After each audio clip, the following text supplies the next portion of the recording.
What's up, folks? How's it going? Welcome to Champions Chess Tour, Julius Baer Generation Cup. You're watching the official commentary for Division 2.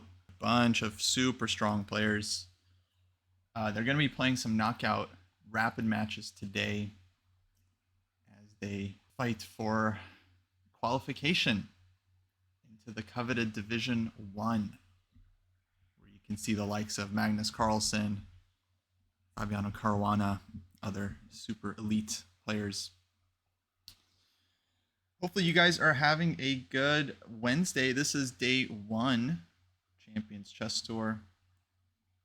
This is, I believe, one of the final events in the overall tour. Basically, the way this whole thing works is, these players have been playing throughout the year. You had the AIM Chess Rapid, the Chess Kid Cup, the Chessable Cup, all these events.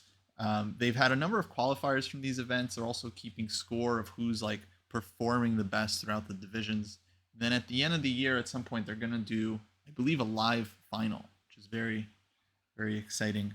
I don't know who's leading the tour. I dropped the link in chat to the events page. You guys can see the info and the total results. We here at the dojo have been covering the lower divisions, Division 2, Division 3, but I mean, look at the field we have today, folks. First off, we have Nepo against Shagayev. Newly crowned world champion, Jan Nepomniachtchi. Got it from the FIDE World Rapid Team Championship. New world champion. He's playing Shagayev. We have Esipenko Fedoseev, Vittorizaga against Sulamanli, Yakubov against Amin, Andrea Fresnay, Artemiev, Alexeyev, Mamedov against Levon Aronian, and then the battle of the junior Sarana against Nihal Sarin, also huge matchup. So way too many matchups to cover everything. We've got 8 matches, rapid chess. We'll try to keep track of the matches as best we can. At least we'll have the scores. Here, this first game we're watching is Nepo against Shagayev. Yeah, so these are going to be 4-game matches today. They're using the now typical double elimination format, which means that right now everyone's in the winner's bracket. They have 2 lives. If they lose a match, they go down to the loser's bracket, where then if they lose again, they're out, but their tournament chances remain alive as long as they keep winning. But today we have 4-game matches, so this is game 1 of 4. I believe the time control is 15 plus 3. Yeah, the Team Rapid is over, so everyone is free now to play this event, although it's being played online, so I'm sure everyone is playing from all over the world. Yeah, not a whole lot happening just down in this first game between Nepo and Shagayev. These players are still getting into it. Let's back up through the opening just so you guys can see what happened in this one. This was kind of a classic Queen's Gambit declines exchange variation where we get the famous Carlsbad structure, where essentially white has given up their c pawn for black's e pawn, giving white an extra pawn in the center. But in return, black has good control over the e4 square and the very solid position themselves. So this opening has been well known for well over 100 years. Maybe about 100 years ago is when this one really started taking off. And lots of different ways to play this position. Nepo here, he puts the knight on e2. This is a very classic idea so that white's f-pawn can eventually be pushed to f3. And then white can play to push e4 and take the full center. This is kind of one of the main plans that white generally plays for in these positions. So we had a trade of dark squared bishops, queen d2, kind of a prophylactic move defending this pawn ahead of time so that white can eventually play f3. That's kind of what we see Nepo doing, rook e1. Knight comes back to d1, very prophylactic, and there's the f-pawn, bishop d7. This knight transfers over to c3. This is actually a very this is a really instructive maneuver what Nepo has done here with his knights in this game. He goes knight d1, transfers the other guy to c3, and then the knight on d1 keeps defending the pawn on e3, can also transfer to f2 one day, and then keeps supporting e4. But first he brings the queen, a3. Wait, brings this knight back to e2. Hold on. I take it all back. I take it all back. He brought the same knight back to c3.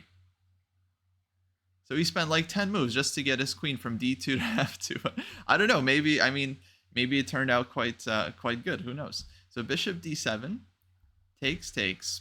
So notice black broke with c5. Now that white has kind of weakened the king side a little bit, it allows black to push c5. White takes, puts the knight on d4, knight c4. Nepo trades the bishop, and finally gets e4 in. Here Shagayev goes for knight h5. And now knight d5. And this is the live position. Actually, as we've been going through the game, Shagayev was thinking this whole time at this moment. He spent a lot of time on knight h5 as well. According to the clocks, looks like he spent a minute and 40.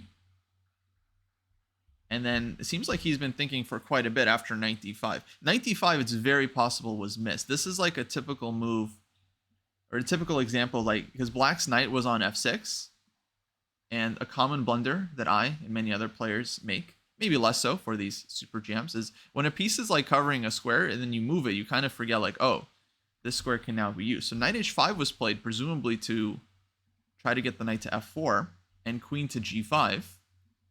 But the Nepo goes knight d5, and in one fell swoop stops two of black's ideas. And now it's like, well, where is this knight supposed to go? And white might even be like threatening to like just play g4 or queen h4 and just go after the knight, because knight actually is lacking square. So this might actually just have been a critical blunder. Folks, we don't use the eval bar here at the dojo for the most part. Sometimes we do if we're contractually asked to, but not always. And yeah, here it definitely feels like something has gone very, very wrong for black, because after knight d5, I mean, not really seeing the follow-up, and the time usage indicates that Shagayev has definitely either completely overlooked or underestimated this move.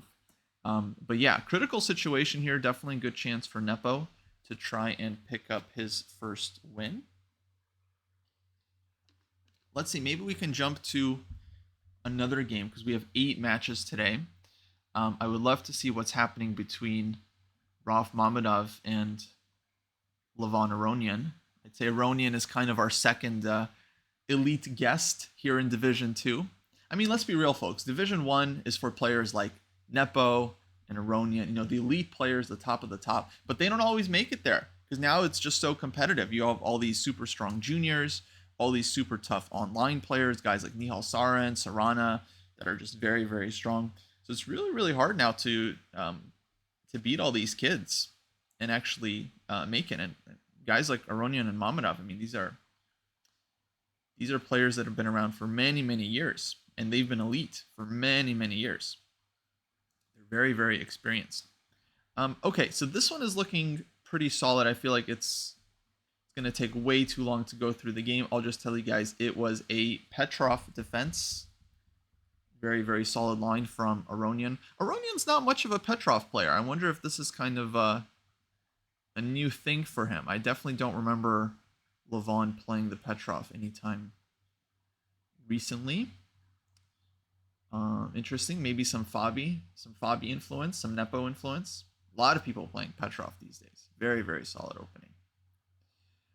So here it feels pretty equal. I think actually if I were to pick a side, maybe I would even slightly prefer to be black here, because white is the one with the isolated queen pawn. White has 3 pawn islands, and black only has 2. So structurally, black is doing quite well here. But whether it's enough to really like push and convert, it's very hard to say. But let's see. Levon also has nice advantage on the clock, almost 5 minutes ahead. And the 3-second increment, I mean, that's not like a ton of time here. So once the clock starts ticking down, a lot of these endgames, of course, they often end up worse and worse and just harder to defend. So this one is looking nice for Aronian here in game 1. Let's jump to another match we have as well. Uh-oh, we're about to get some streamception here. How about Dreyev Fressinet? These guys also very, very experienced. See what's happening here. Also looks very balanced here. They're seemingly equal on the clocks, equal in material. In terms of the position, it feels close to equal, but I would definitely, I think I would pick white here if I were to choose, because it seems like white has kind of more potential. You have the better bishop, just optically based on black's pawns, and the knight has access to this d4 square as well. And there Dreyev goes. He starts with knight f3 to put the knight on d4 first, and then the bishop will improve after that. But what is nice about black's position is that white has kind of weakened the king side, and black has this break with h5 that he can play at any moment to do some damage. So I think black always has some counterplay in this position that Fressinet should be comfortable. You know, once the knight gets to d4, that allows black to, let's say, try to bring the queen in at some point. I would think like h5, maybe even right here, while it's possible. f5 also is a move as well.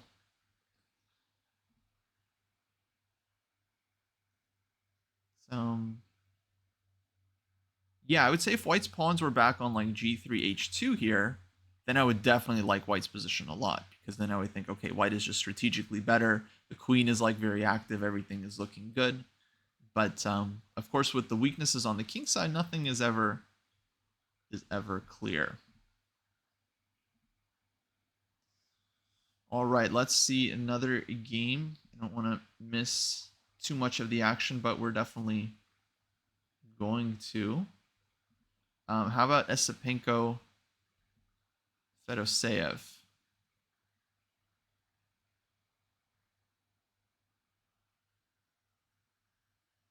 Oh, these two, they started a bit later. So their game is still just developing. This was a French advanced variation.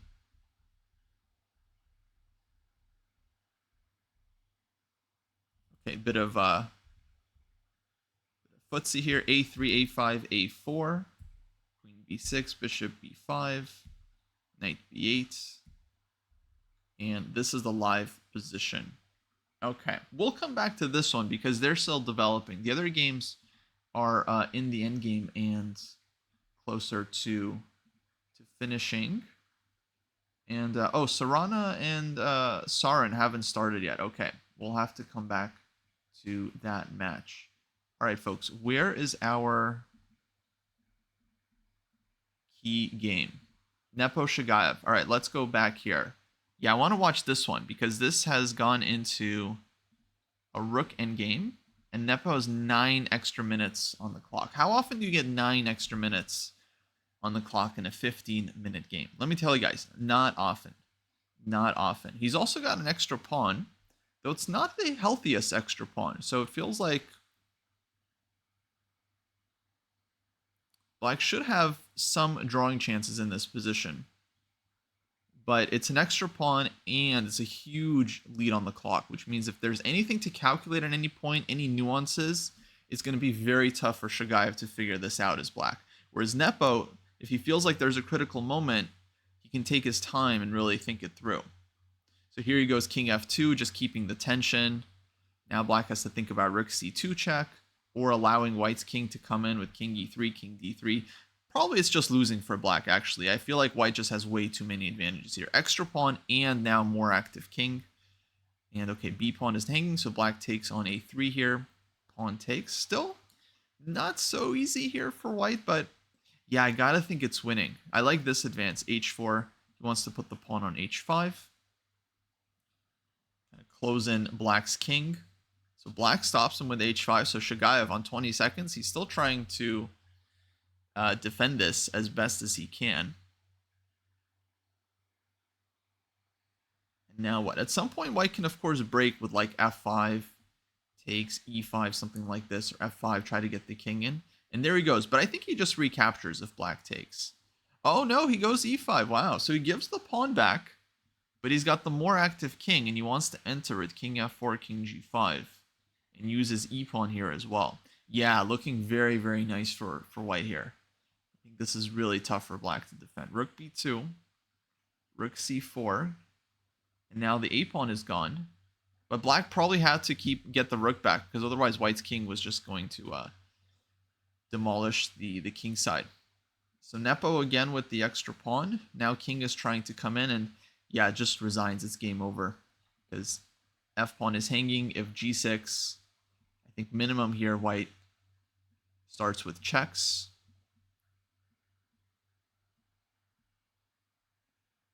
And now you can even just like run the a-pawn. And there's just too much going on here for white. You have the a-pawn, you have the e-pawn, and then you also have the idea of like king g5 and just penetrating this way. So yeah, this was well played by Nepo. I just want to go back and see what happened here. Looks like after knight d5, this is where we left it. Bishop e6 was played. We had some trades. Black unfortunately had to weaken the structure. Now the c-pawn was just taken. Then g3, black went for the rook endgame, but Nepo, I like this rook e3, rook b3. Yeah, very nice technique here to take the first game in this match. All right, let's jump to a different game. Let's see, we got Aronian against Rauf Mamedov, and here it feels like Levon is the one that's kind of pressing. So let's flip the board. Let's watch it. Let's watch it from here.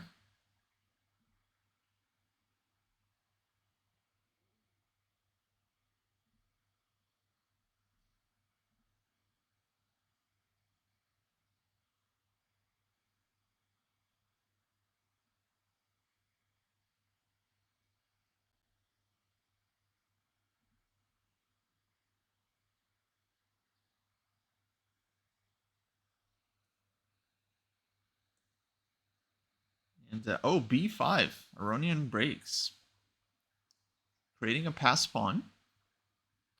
I feel like he's going to want to transfer this knight c7 to d5. Or maybe not. Maybe knight is happy on e6, attacking the d-pawn. Let's see. He has a couple moves here, but king c6 runs into knight e5 check. So I think maybe king b6? Rook d5. Okay. Rook d5. What a move. All right, well, now king is definitely trying to come up this way. Yeah, this is looking a little tenuous for white, especially with 2 minutes on the clock. Really not easy to hold this endgame. Like now, right now you're holding, but king is coming to a5 to bother the rook. There's going to be f4 ideas, g4 ideas as well. Yeah, if the rook moves away, g4 just straight up wins the pawn, right? Because the knight will have to move. Okay, maybe not so easy from there, but still. So let's see. Rook b1 on the board. Okay, so now Levon could play g4 if he wants, but no, he's just like, yeah, he's just chilling. He's just improving his position. Doesn't need g4. He doesn't need those complications like takes, knight e5, and then the pawns end up getting traded, giving white counterplay. No, he's just keeping the grip. And next he's going to try to advance. It's not easy here because like if king a5, you get the frontal checks where it's hard to make progress. There's rook b2 now. This does allow black's king to kind of walk in because now the rook doesn't have enough room to keep giving checks. Although even actually with the rook on the first rank, the king could kind of walk in anyway. So maybe white is not stopping this. So I would expect king a5 and just bringing the king in.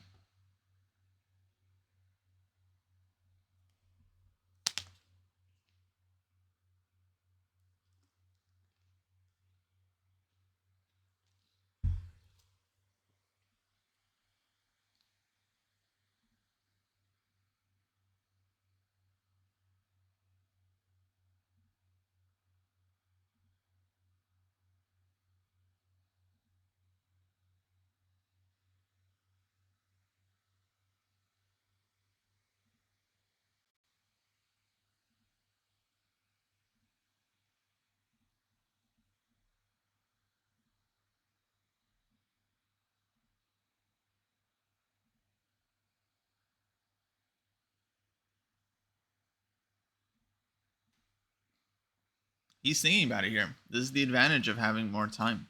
You got 6 minutes. You can put pressure. Let's see where we at. So far only Nepo has won first game. Everyone's still playing.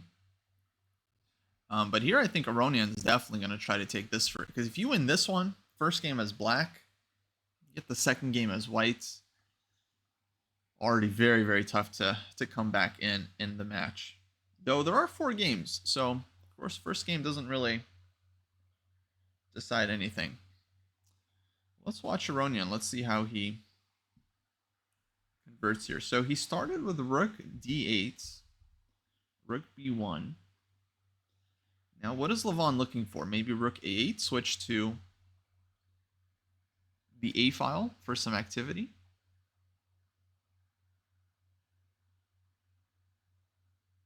As soon as you move the rook off of the d file, white's pawn starts to advance.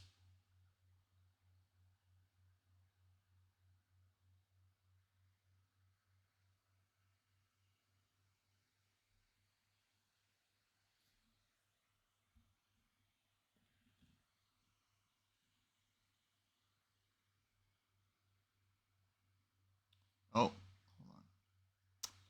Got commentary playing somewhere. One sec. We got to find where the commentary is coming from. Maybe from this page. Ah, from this page.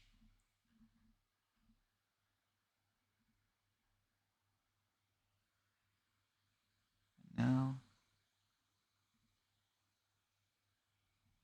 All right, now there's, okay, no sound. That's good. That's good. Folks, you let me know if there's a certain match you want to follow. We can definitely jump there and check it out.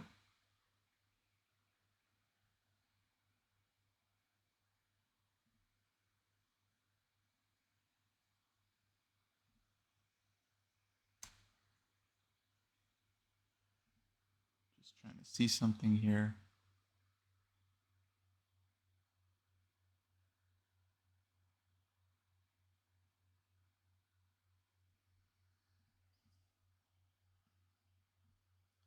Wow, Aronian really spending his time here. He's gone down to 3.5 minutes.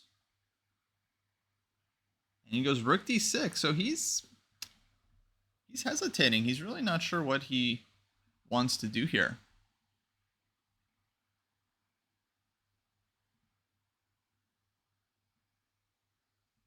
And rook b2. Roth is just sitting. He's just waiting. He's holding for the moment and just waiting for Levon to show his cards, how he's going to win this one. Oh, looks like Suleimanli won his first game against Iturrizaga. That feels like kind of an upset. Iturrizaga, very, very strong player, especially in these formats. Okay, and finally, Levon is starting to push King A5. So it seems like he wants to, of course, creep in with this king, B4, King A4. And if checks, then the king is walking in. Whoops. This way, this way. No, this way, and then B3. So let's see. 50 seconds for Mamedov. Really not easy, I think, to hold this one.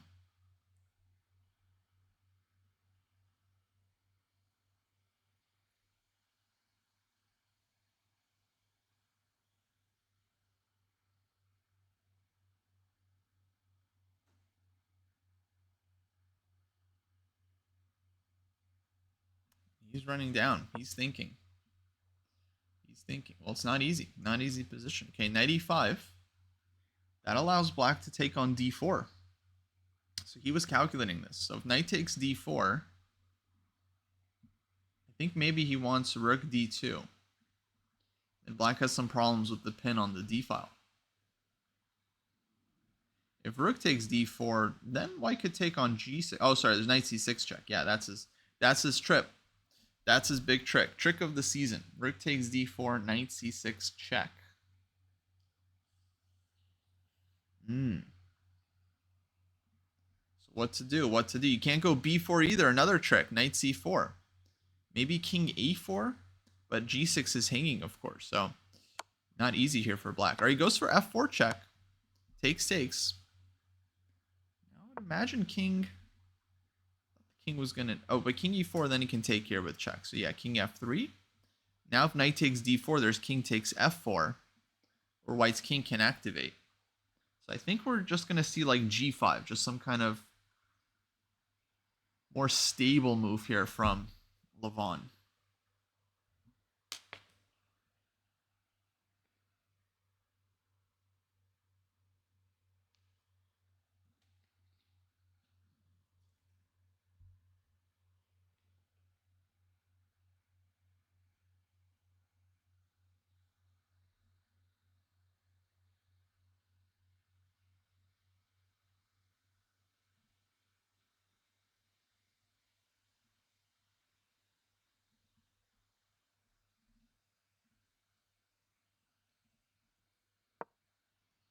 Well, let's see. King a4. He's advancing. Very, very sharp endgame. But black has this outside b pawn that could be very strong. Now he's ready to push b4. There's no more checks. I think Rolf wants to go rook a1 and then back. We'll see.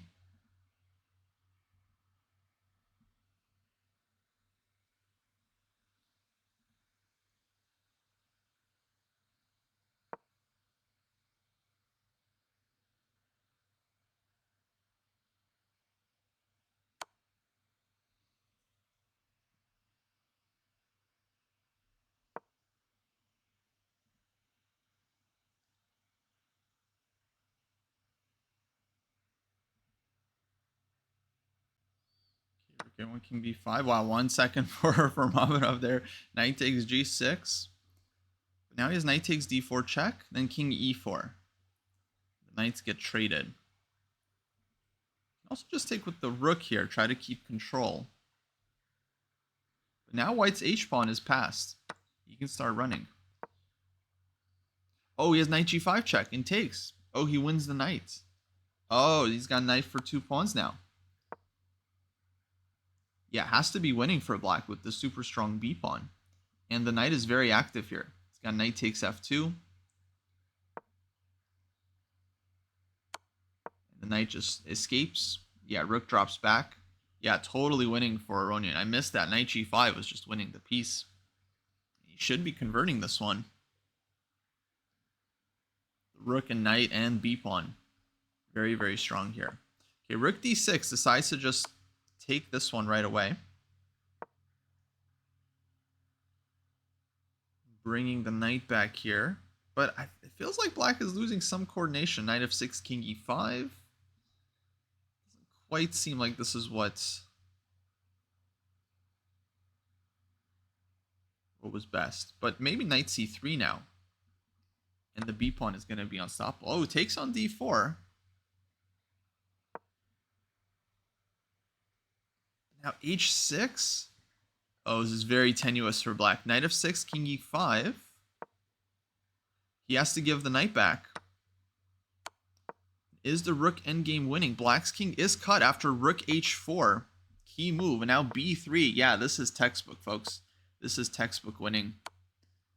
Very nice technique here by Aronian. Very clean. Rook a4 now. King can walk in. Yeah, rook b4 next. b2. And it's all over. White's king is just way too far to stop this pawn. King a1 now, and yeah, that's it. So very, very nice find there by Aronian. He wins the first game. Let's jump back, see what else is happening in this first round. We still have this game between Esipenko and Fedoseev going on. And this one has just started to explode.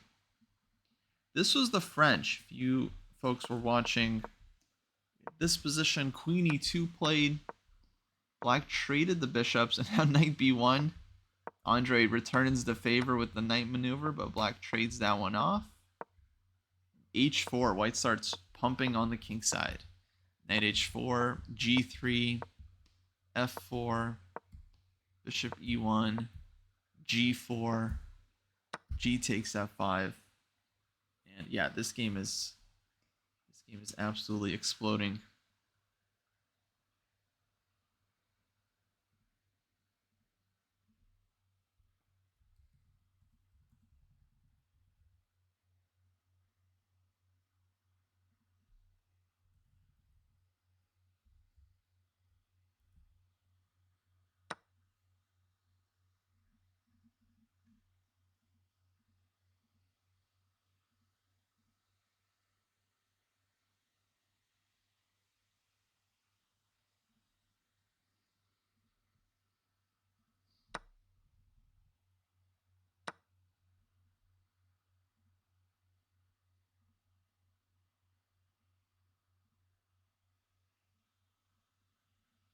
Okay, takes on f5, and yeah, Fedoseev here has to figure out how he's gonna respond to this one. Okay, takes. Oh, he sacrifices the exchange. Sorry, those was blasted through. Rook takes.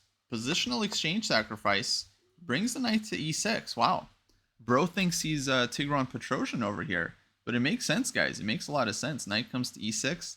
White is left with this ugly dark squared bishop, but I don't know. White's rooks still have a lot of potential on the g file. So you got rook g1, you got this bishop h4, bishop f6 idea. Once the knight comes to e6, you're going to see rook to g6 possibly. Not right away because knight takes f4 is hanging, but eventually rook comes to g6, maybe queen f3 first. So yeah, I don't think it's going to be enough for Fedoseev here.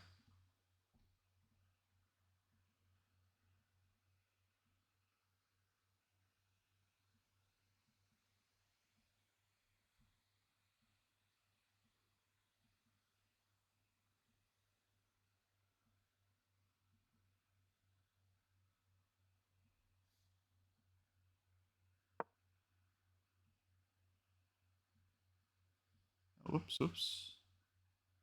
My bad.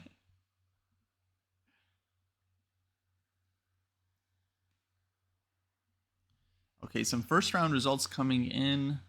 Let's see, Alexeyev, Artemiev draw.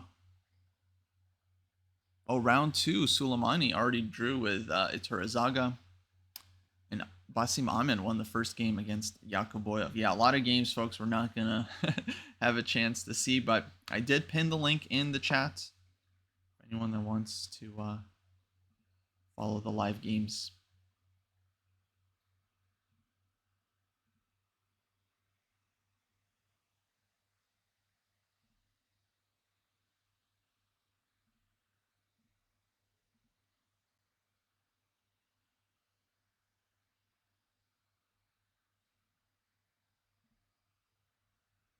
Okay, so queen f3.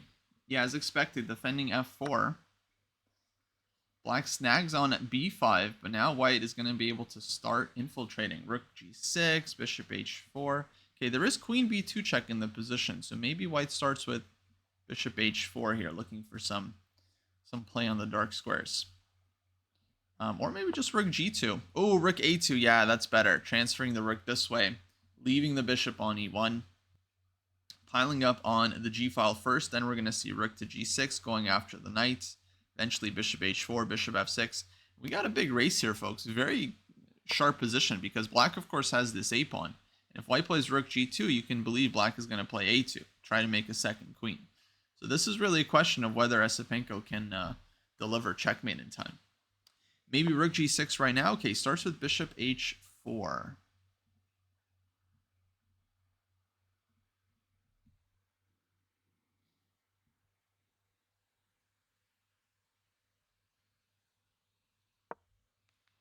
King h8, black steps off of the g file.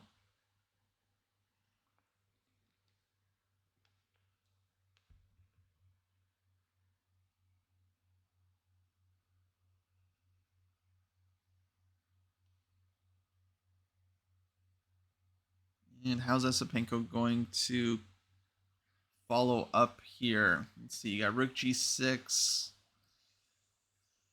as an idea, hitting the knight.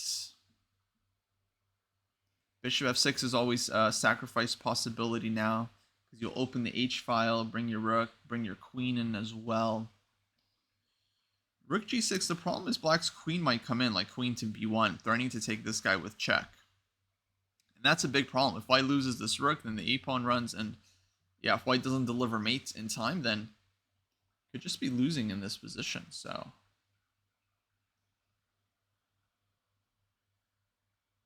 Esipenko, yeah, definitely needs to come up with something here. What can he do?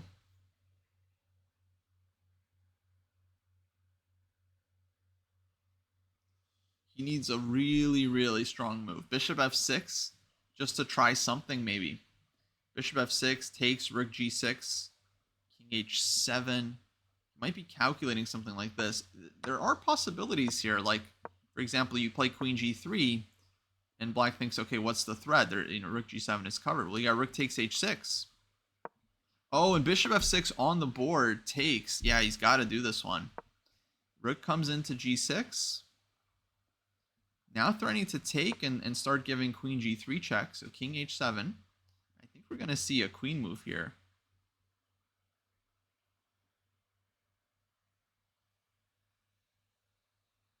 Or can he even sack and then go queen g3?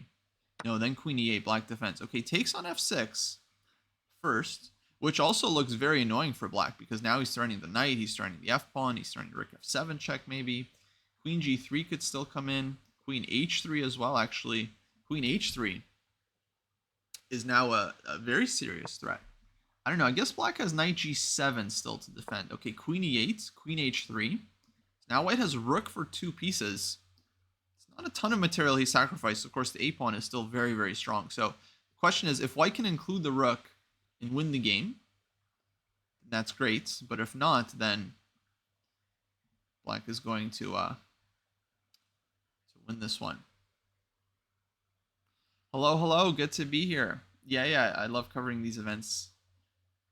These guys are extremely good. Gives me a chance to watch some super high level rapid chess. Okay, I'm expecting knight g7. Oh, but knight is hanging. That's why. That's why you can't just go knight g7. Knight on b6 is hanging. Oh, well then black is in big trouble here. Then this is game over because f5 is hanging. h6 is going to hang. If king g7, there's going to be rook to g2 in the position.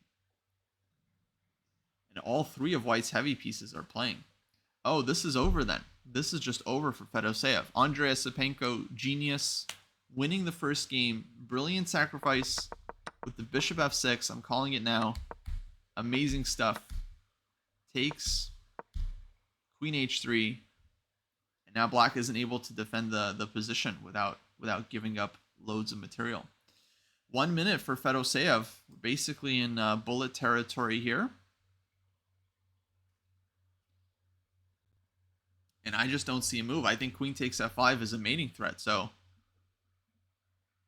you got to play knight. You got to grit your teeth and play knight g7. He's probably trying to come up with a plan. Knight g7, rook takes b6, and then what? And then what? Right? You need a move at that point. Maybe queen takes h5. He's looking at the queen endgame, not the queen endgame, but this endgame. No, but white takes this one and just comes back, picks up the a-pawn. No way black can survive that. 20 seconds. Knight takes f4. What a Hail Mary. Holy smokes. Not expecting that one. But queen takes f5 check. What's the idea? King g7. Okay, he's covered rook to g2. So if queen takes f4, he wants queen takes f5 check. Queen takes h5 check. He's looking for some counterplay, but it doesn't feel like it really should be enough checks for black. King can come to g3, for example. Okay, he takes the other knight. Knight takes rook takes b6. Now we get this endgame. And Esipenko is going to try to win this with the extra exchange. Feels like huge winning chances for white. I mean, this a-pawn is gone. The b-pawn is gone. So white's going to be a rook and pawn up. Yeah, it has to be completely winning. It's not the easiest position to convert still because black has a lot of blockading chances with the knight, but should be a win. Should be a win here.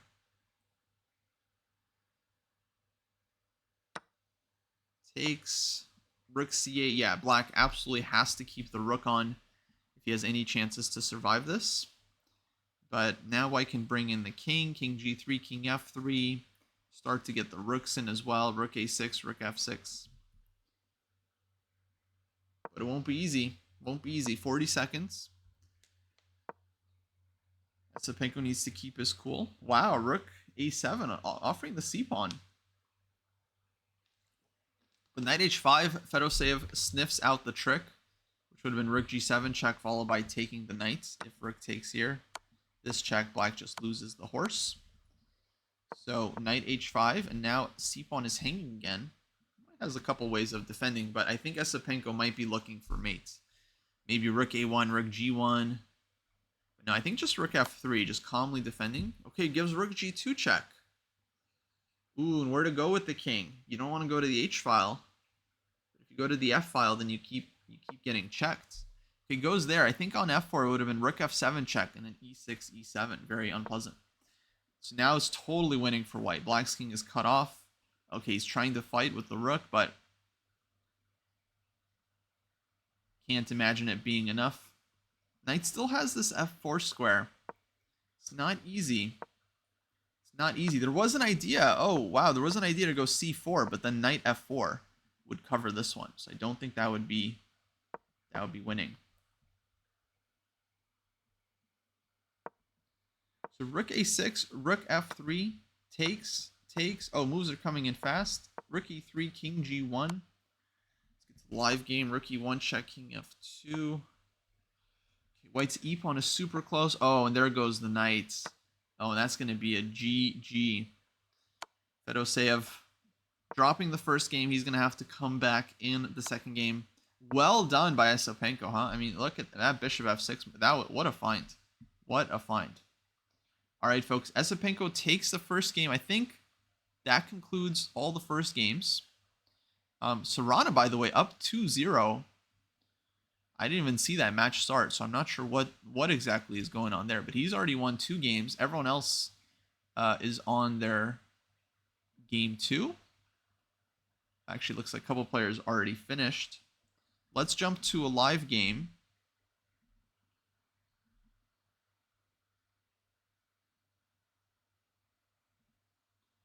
And let's watch this one. This is Bassem Amin, super strong player from Egypt, I believe. The strongest ever player from Africa, if I'm not mistaken. He's going up against Yakubov, very strong, one of the kids from Uzbekistan. And yeah, crazy position here. Looks like, just went for knight g5. This was like a King's Indian attack. h6, knight takes d5, sacrifices one piece, ed5, sacrifices the second knight. Black doesn't take this one. Wow, and king takes f7. Let's see, there's bishop takes d5 check to start, I believe. And then the queen can come into h5. Maybe starting with queen h5 is better. I'm not sure. Let's just say something like this, something like this. And oh yeah, this would have been brutal. e6 actually. Maybe even not bishop takes d5. Maybe just e6. And white is just annihilating black's king here. So black goes knight d4. He already captured one piece. He doesn't need the second one. But bishop h3, the attack rages on, and knight f8. Wow, what a position! It's honestly not super clear if white has already sacrificed one piece, and it feels like he's committed to sacrificing at least one more with this knight on f7. Maybe he'll push e6. I'm not sure, but wow, very very sharp position, folks. I'm gonna take a quick break here. First one of the show. I'm gonna leave the board on so you guys can keep watching the game. I'm just gonna cover up my camera real quick, and then we will be back soon with more live coverage. Thanks for watching, guys. I'll see you in a sec.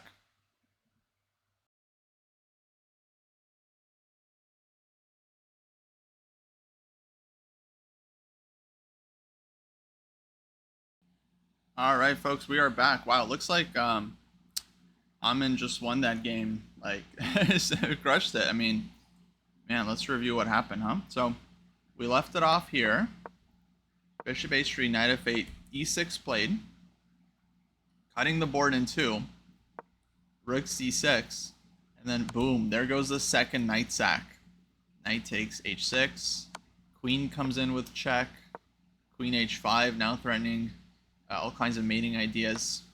Black took on e6, queen f7, and black resigned here because he's just getting mated with bishop e5 check next. Just a beautiful, beautiful, crushing attack by Basimamin. I mean, amazing. Amazing game. Game of the tournament. Game of the tournament. Honestly, guys, game of the tournament. Like, Division 1, Division 3, game of the tournament right here. Knight takes d5, knight f7. Double exclam after double exclam. Then he sacks again. Yeah, just gorgeous, gorgeous attack. Okay, let's see what else is happening.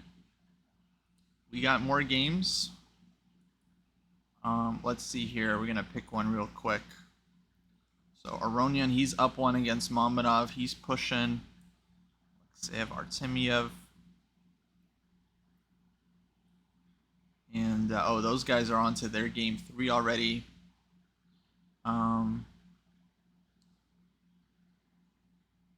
Nepo, Chagayev. Man, lots of games. So Serrano up 2-0. Looks like the first 2 games weren't actually played. I'm not sure what happened there. Maybe Nihal showed up late or something, but it seems like he had to forfeit the first 2. So Serrano is up 2 points out of 4. That seems big. Let's watch this game. This game looks wild. This is a Torrezaga against Aydin Suleimanli. A very strong player from Azerbaijan. And what's the score in this one? Black is leading by 1 point.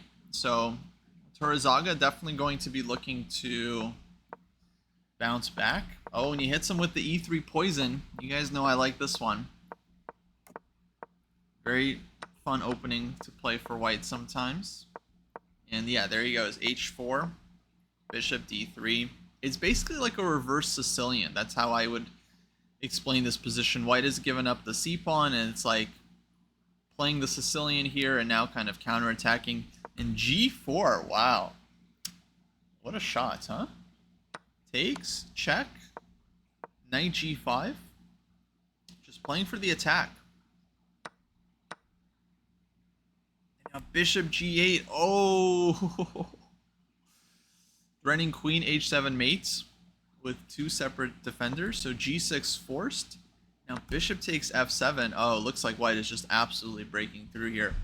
If rook takes f7 or anything takes, let's see, knight takes f7. I think the problem, for example, is queen takes g6. You're threatening mates. Bishop is hanging as well. And if you take on g5, then hg opens up the rook. So just all of white's pieces here crushing it. Rook takes f7, I think just takes here. And, well, no, rook takes f7, bishop takes e5, excuse me. And then knight takes f7, wins the queen, queen takes g6. This would just be total catastrophe for black. So, bishop takes f7, black was forced to go d4. And now Torrezaga has been thinking here for a while how to proceed. d4 probably the best try. I mean, from a practical point of view, you shut down white's super strong bishop. You open up your own diagonals. So this still feels actually quite double-edged. Like black has bishop f5 in the position. In fact, he could have played bishop f5 last move. Maybe it would have been met with e4. I'm not sure. I guess e4 here is still a thing. But I gotta think it's yeah, looking good for Torrezaga. If he takes on g6, that seems reasonable. h5 would be sacrificing the knight. I'm not sure if that would actually lead to mate, but h5 would be a great move if you can make it work.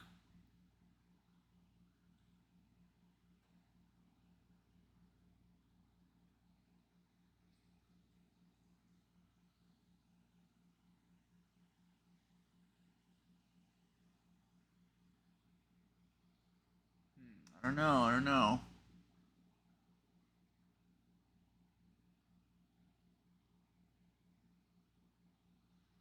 Definitely not super easy here.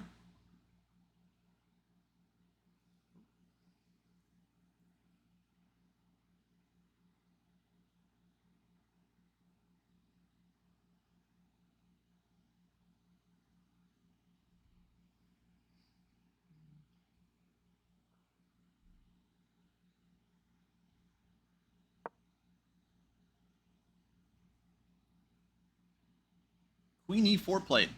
Queen e4. I was not expecting that move, but it does attack the rook on a8,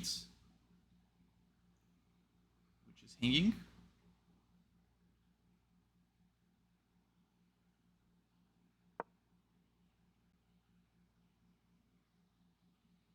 Bishop f5, defending the rook with tempo.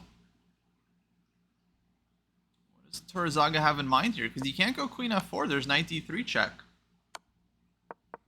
What's the plan?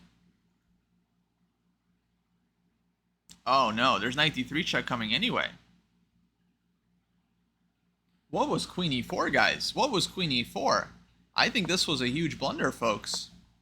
Look at this. He just walks into a tempo, and he doesn't have this e4 move that he used to have. See, the problem is bishop f5 wasn't an issue here because he has e4. But as soon as you put the queen on e4, hello, now it's a problem. And knight d3 is coming. I think Torizaga just lost the game in one move. I mean, I don't know. Maybe it's hard to find a move here for white, but this is not good. Not good. Okay, queen b7. Does he have some trickies up his mind? Knight d3 takes on b2. Maybe white does something there. Bishop e6. Bishop g8. Oh, hold on. Knight d3 check. Let's say takes. Bishop g8. Nah, but black can still defend. Queen e7. Yeah, I don't believe this. I don't believe this for a second. I think it's got to be winning for black, but he only has 2 minutes to figure it out. I say you just take the bishop. Honestly, guys, I don't see what's wrong with just taking the bishop.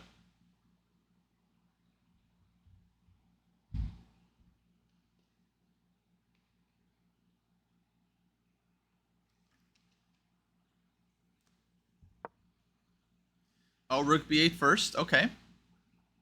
Throwing this one in for some reason. I'm not exactly sure why he's doing this, but it is a tempo.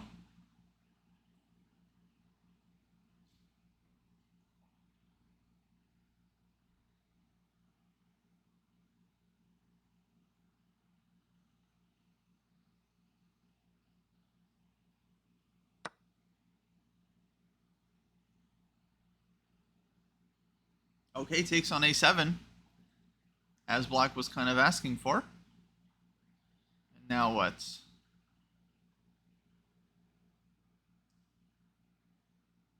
Did h5 work after bishop f5? Oh, that's... Oh, no, it didn't. Didn't, Henry. That's a good question. H5, that was a nice idea. Maybe he blundered this? I don't know. The problem is, I see your point. You want to give rook h7 mate, which is great. But the problem is the rook is hanging when you give the check. So black takes, right? HG, and then rook is caught. Maybe that's what he had in mind, and then he realized it's not working. That's totally possible. That he saw bishop f5, he had h5, but then he didn't realize it's actually not working. Oh, knight c6. Hold on, what's going on here? Knight c6. Wow, not taking the bishop on b2, just going after white's queen. I mean, the queen's not trapped, but it is getting forcefully evacuated from the 7th rank. So that's kind of a problem for white. Maybe queen a4 to attack the knights.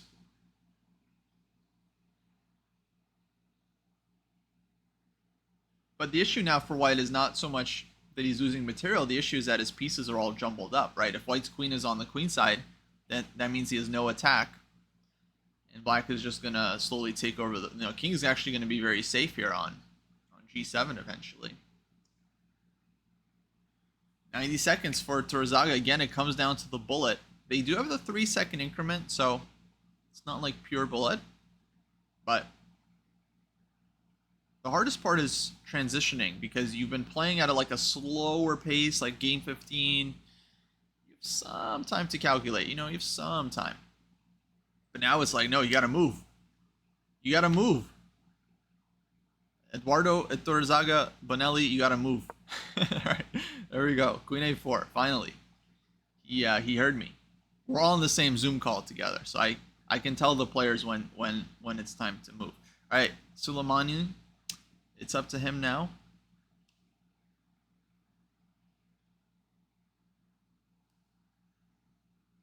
Knight is hanging. I was expecting like just some normal Queen D7 move here. He could also offer a repetition. No, B5.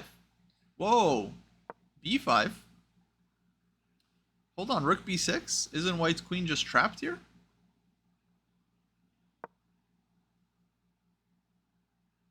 What's Atorizaga's move? H5. Oh, that was the last trick. But black takes on G5. He doesn't fall for it. And now D4. Oh, this diagonal is opening up. Oh my god. Holy smokes. Does he actually have something here? If Rook takes queen, he's got D5 check. No, this doesn't work. No, it does work. Because anything you put on F6, there's going to be Rook H7 mate. Oh my god. If this works out. 15 seconds for Suleimani here. Wait, but isn't this mate? No, he can put something on D4. He has knight D4 still. Takes knight D4. Oh, brilliant defense by Suleimani. He calls the bluff. And he's going to win this one. Now the king is escaping and White's just down a queen. Oh, Torizaga. He went all out for the swindle there, but he loses it. And I think that means Suleimani actually wins this match 2.5 to half. Of course, Torizaga had to just play all out for the win there. But clearly something went wrong in this attack. And I guess Queen A6 maybe was the last chance, but well defended by Suleimani here. And he's going to advance to the next round of the winner's bracket.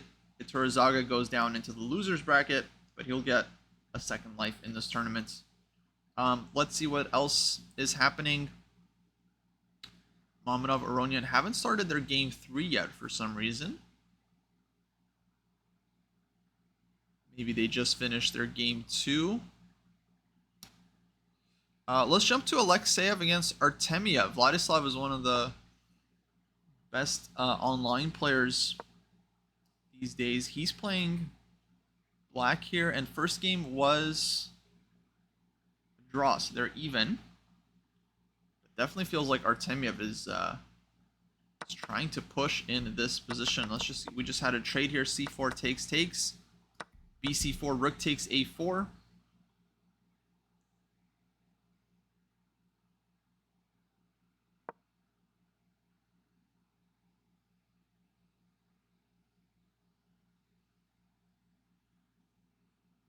F5.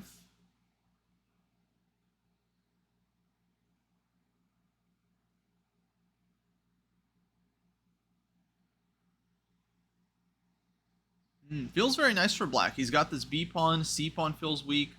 The only question is, okay, maybe white can get enough counterplay, like some timely rook to D1. So we'll see. Rook C3 here. E pawn is hanging, so rook D1 also gives up the E pawn. What to do? Feels very unpleasant here for white.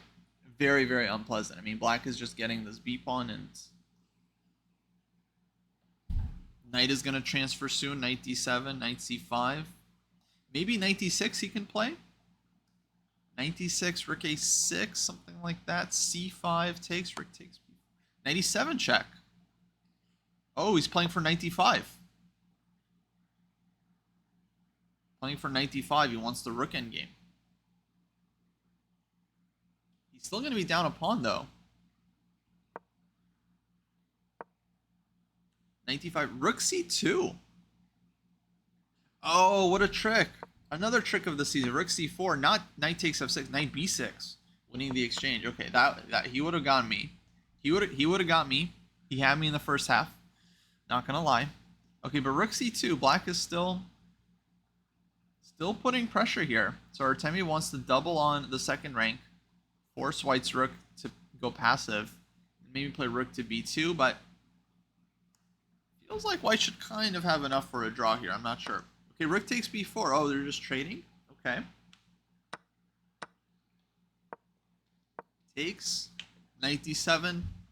All right, 4 versus 4. Artemiev is still going to try with a 3-second increment. We're going to respectfully move on to another game.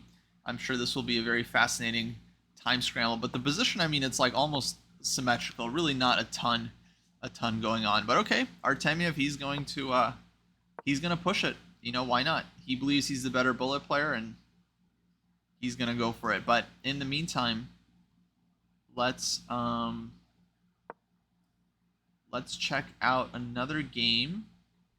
Oh, we can just jump to the games here. Brilliant. We don't have to do the streamception anymore.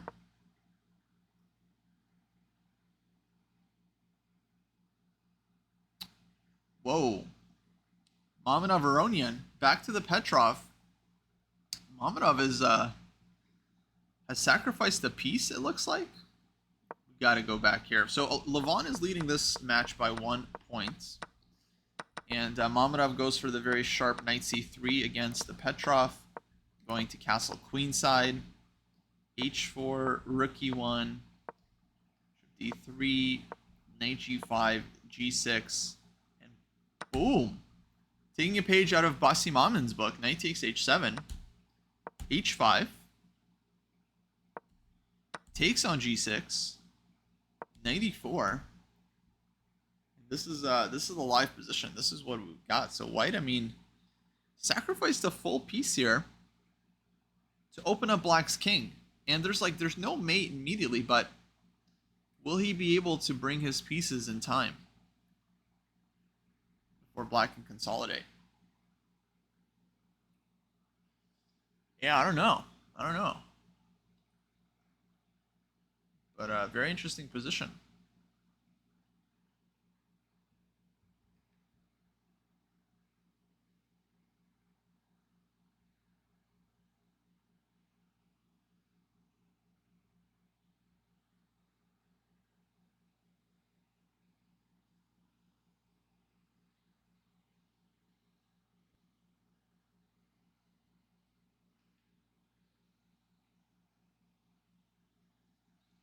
Yeah, I mean, huge attacking chances here for White.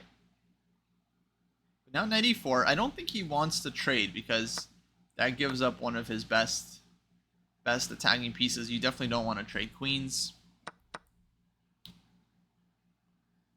But what to do?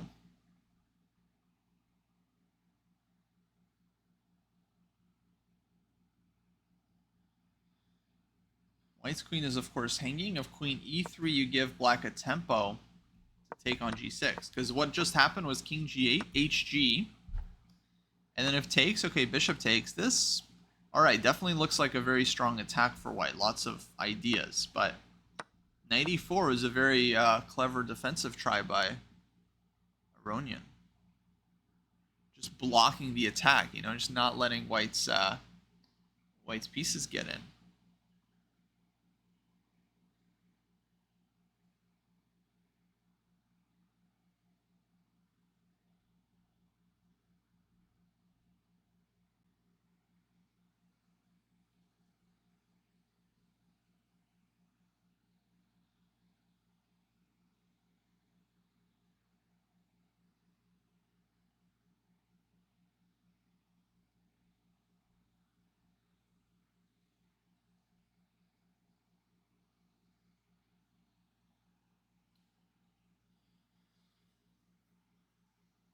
Yeah, Mamadov's still thinking. Definitely critical moments here.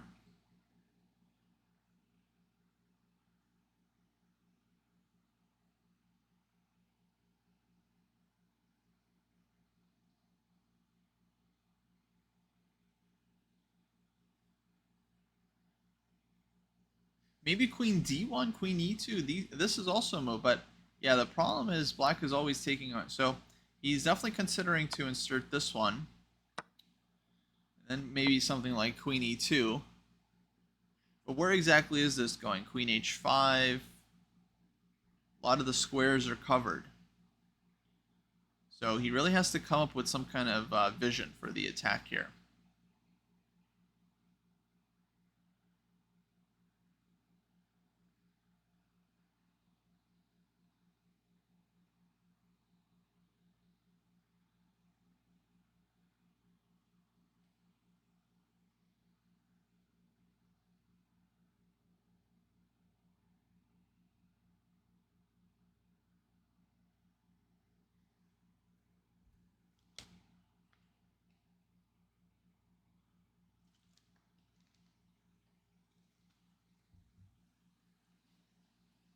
Mamedov, he's tanking. Yeah, I mean it's a critical position. You're down a piece.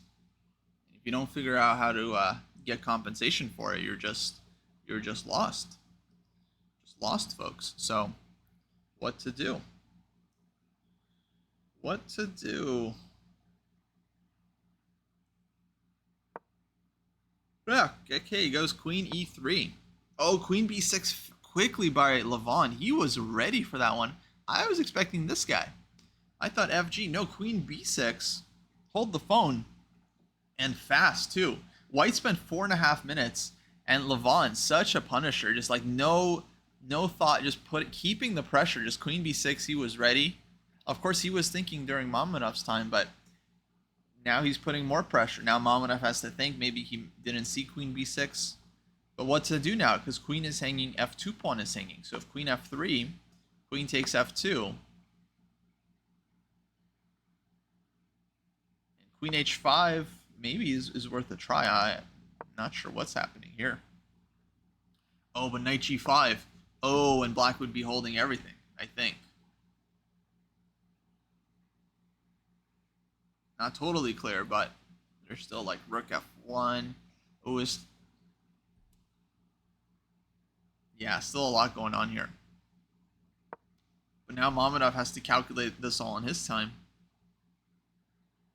And what to do. For sure, he's considering queen f3 and queen... Oh, and he plays it. Well, that confirms he was considering it because he made the move. And now he's inviting queen takes f2 because I think he wants queen h5.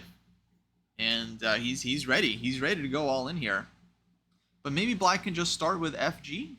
Of course, Levon doesn't have to take on f2. He has other options here.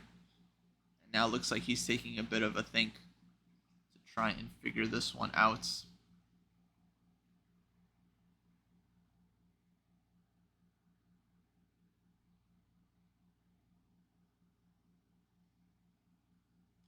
Oh, folks, real quick, looks like Nepo did win his match. He won the second game against Shagayev.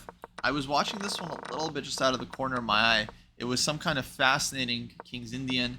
I really wish we could have watched more of it, but some kind of strategic struggle. Nepo put the king on a2, and black with the exchange sacrifice that was kind of ignored. And to me, this, just at a glance, looks like a very nice strategic route by Nepomniachtchi. Takes this pawn on a4, and black is just like not able to do anything on the king side. White just winning on the queen side. King b3. Ooh, wow. And that was the end of the game. I wonder why king b3 was played. I don't quite understand this move.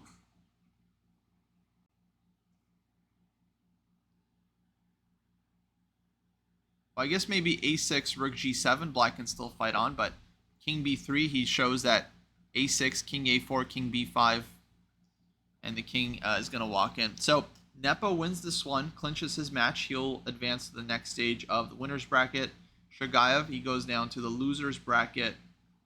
Let's jump back to this game. Oops, there we go. So what happened here? Queen f3, Aronian goes fg, rook takes e4, hello, de, bishop c4, and this is definitely leading to a quick checkmate. So Levon wanted no part of that one. He goes takes. Bishop. Oh, this is on the board. Bishop c4 check. Oh, rook f7. Rook f7. And now bishop e5. Bishop e5. Oh my god. Mamedov. Rauf Mamedov. Holy smoke. Look, just leaving the queen. So he has bishop takes f6 and rook h8. Unstoppable checkmates. Are you serious? Holy smokes. Bishop e5. What a move. Holy cannoli. And bishop f5. Just bishop takes f6 anyway. Levon might have overlooked this one.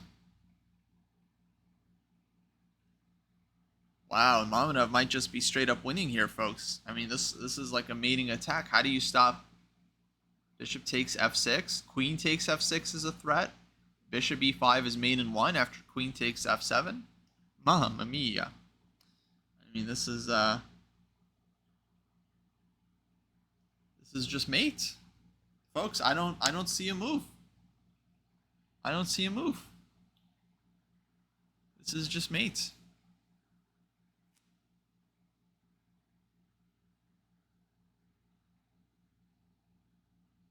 What can you do? King g7, maybe?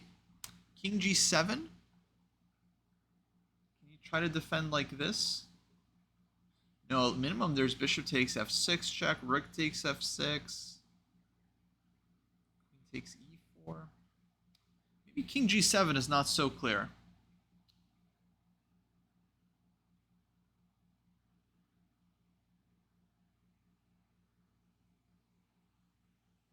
Black is currently full rook up right now. He just survived a little bit.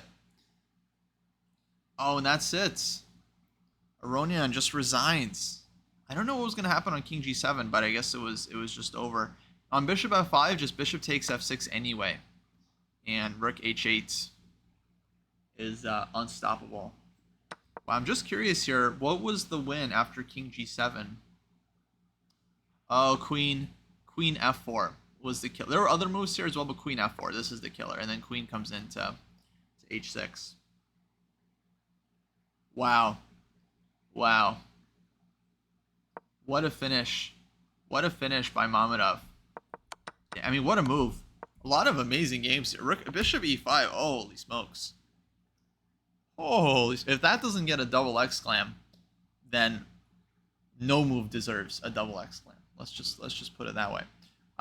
Okay, so Mamedov ties up the match. 1.5, 1.5.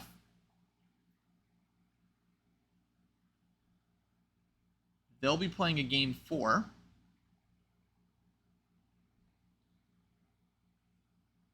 Let's see, we have a couple games going here still.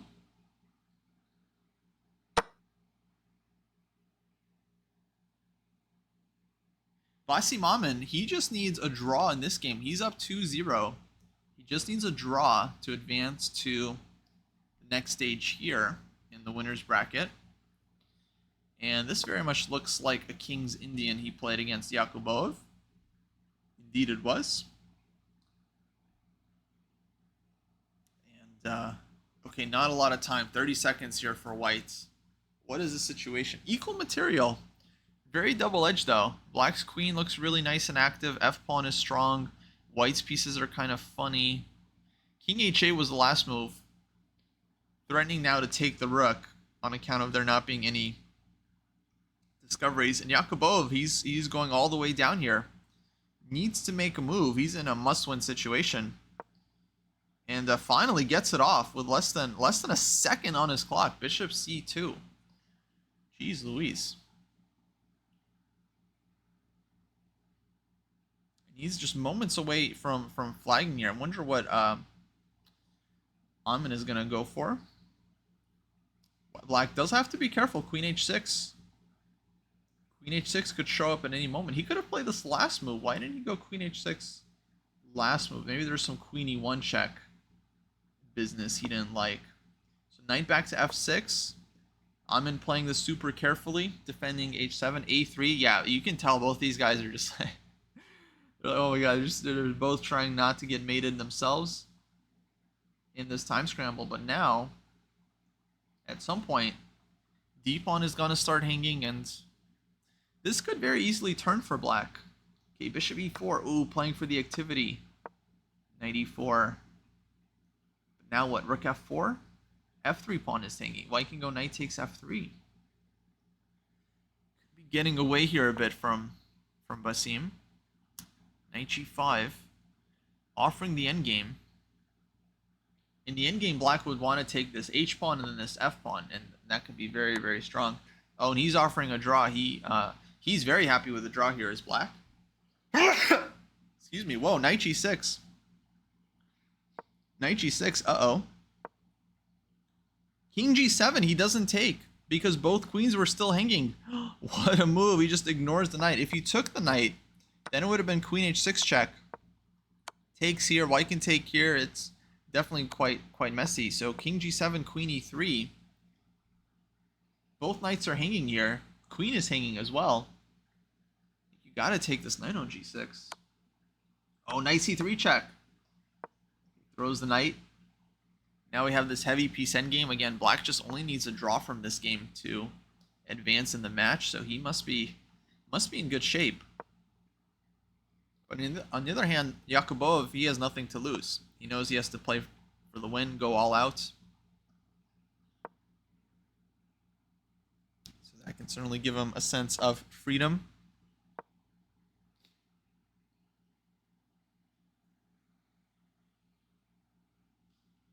Queen g5 check, queen e5. Yeah, he wants the rook endgame. In the rook endgame, black feels very comfortable. So white can't allow it. Oh, now queen e2. He's insisting. He's insisting on the endgame. He wants to take this f pawn. Queen g5, queen e5. Yep, repetition is okay too. Such a tough moment for Yakubov. He has to find some way to play for the win here. It goes rook d5. But this rook endgame feels very comfy for black. Rook f5, rook e6 as well, down to e2. Minimum, he's got this one. Can he go rook f5? Oh, he plays it. Oh, but what's going on in this king and pawn endgame? Have these guys figured it out? b4. What? I think Amin lost it. I think he lost it. King d2. He's just defending on e1, and that's it. White's c pawn is running.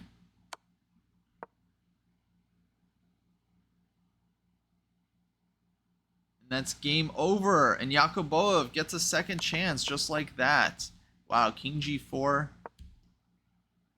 King e3. He couldn't he just go c5 here? This is very confusing for me. I don't understand why c5 wasn't just played. I think that just wins. Indeed it does. But okay, he goes king e3, the professional route. Dang, wow, that was totally unnecessary. The rook f5. He just walks into the losing endgame. I mean, he could have even pushed c5 as well. So really just a time trouble decision, I think, by Amin that did not work out, because this would have been winning for white also. So yeah, very, very unfortunate decision there. Yeah, I'm sure he was still fine here. I guess rook f4 was the way, going after this one. And then maybe something like this. But anyway, they're going to get a game 4. Let's jump to another game.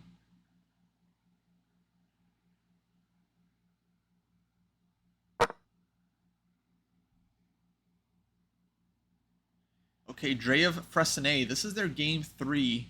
Fressinet is leading this match by a point. So a win here will allow him to advance to the next round. And yeah, holy smokes, what a position, huh? Looks like equal material.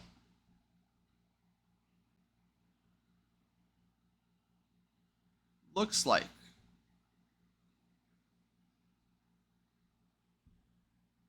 And I think it is. I think it is.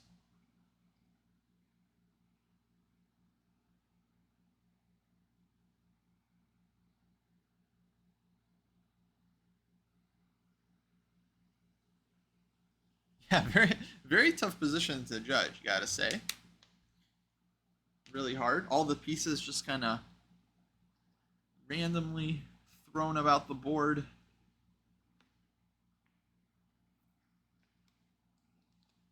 I kind of like black's position. I don't know. Feels like black is active. You got this rook on c3. You have some queen d5 potential. Okay, queen d5 is always met with bishop f3. It's a concrete situation, folks. I mean, it's certainly not simple here, but Fressinet, he's definitely calculating here. Maybe knight c4 is an interesting move. Just trying to get the knight in. Black would love to force white to trade off the light squared bishop, because then black's light squared bishop would be a very strong piece. Kind of like this knight a4 move. So, see what he does. Last couple moves, I just want to see how we got here. So c4, oh, this was the position. Oh, and so black went for this huge queenside breakthrough. And there's knight c4. Oh, nice, nice. We called the move. Yeah, I like this one. Hitting the bishop on e5. There's some knight d2, you know, possibilities. Maybe something on e3 could happen. Tricky moment, I want to say here for Dreyev. Dreyev, by the way, very experienced, very, very strong Russian grandmaster. Was a huge, huge talent growing up, and possibly could have achieved even more, although he turned into quite a successful player.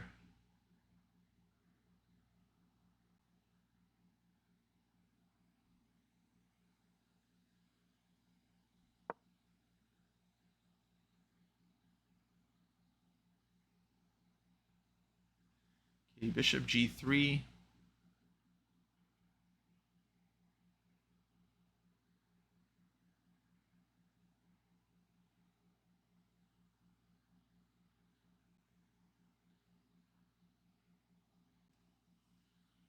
Very solid, just getting the bishop off of the attack. Now black has to look for a way to proceed. Maybe queen c8 now that the knight is not hanging, just tagging the rook, seeing where it wants to go. Probably back to a2, I would think. Or maybe a7. Okay, knight a3. Queen b2.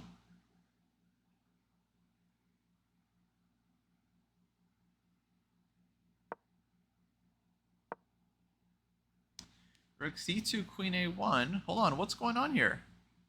Wait, what? What just happened? Oh, Dreyev sacrificing the exchange.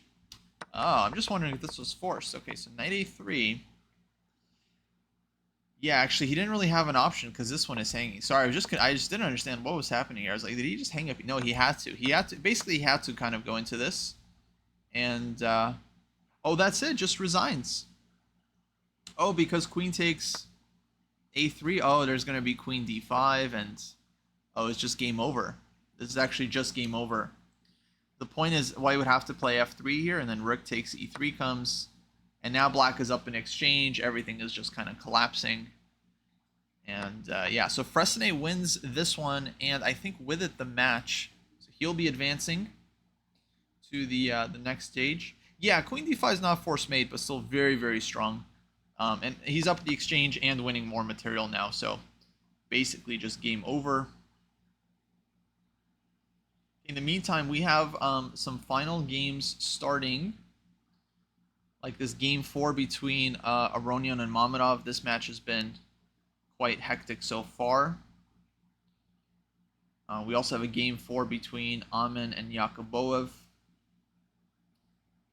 A few of the matches are already done. So Sarana 3-0, but the first two games, I don't know exactly what happened there. Haven't gotten confirmation, but looks like he was awarded 2 points for some reason. He won the third game as well. So Fressinet is advancing. Nepomniachtchi also already advanced. Suleimanli's in. So, yeah, a couple more matches still hanging in the balance here on day 1.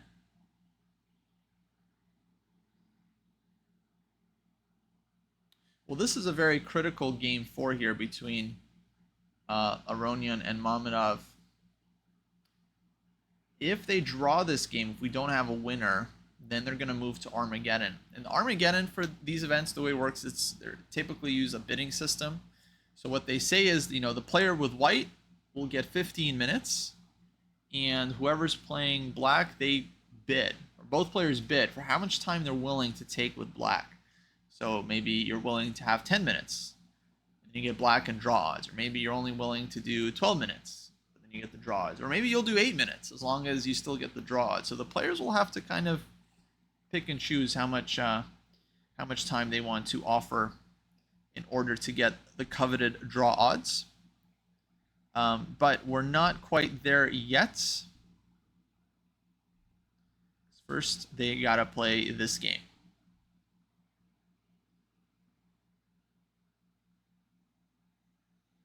And okay, let's just go through the opening here. I think we still have some time. So this was a Sicilian, early c3. And ends up being kind of like Rossolimo style position with the bishop to b5, taking to c6. Very typical kind of structure here. And oh boy, this one was sharp, huh? Right off the bat. Knight f5, knight h4, takes. Now black had the chance to take on f3 and double white's pawns. But bishop takes f3, I guess. Oh, hold on. The c6 pawn was hanging. So bishop takes f3. White would have played here. And then take. And so winning a bit of material. Probably not good for black. So queen d7, knight g5 was played. Bishop f5. And now it looks like this is the live position. Aronian on the move. Thinking about what to do.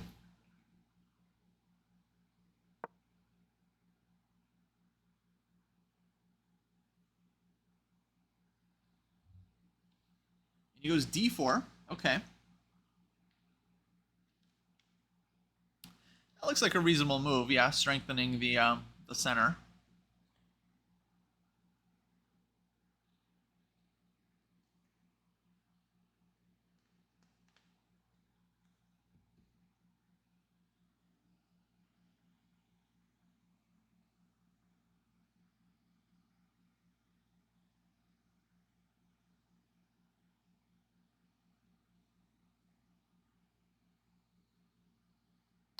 Mamadov has to kind of decide what he's going to do with the king. I mean, he's got to castle kingside at some point. I do wonder why the delay. Is he thinking about taking here? Is he worried about d takes c5? I'm not sure. That would be my guess. Maybe he wants to, yeah, he inserts cd. Maybe he wants to throw an h6 as well.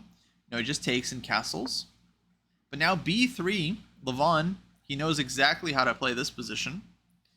Bringing the bishop to a3, and now it's going to be all about the c-file weakness. Now white brings a rook on c1 and targets that backwards pawn on the c-file. So my feeling is white has a bit of an edge here. White feels like has a bit of an edge because black's bishops are not super strong, especially bishop on g7.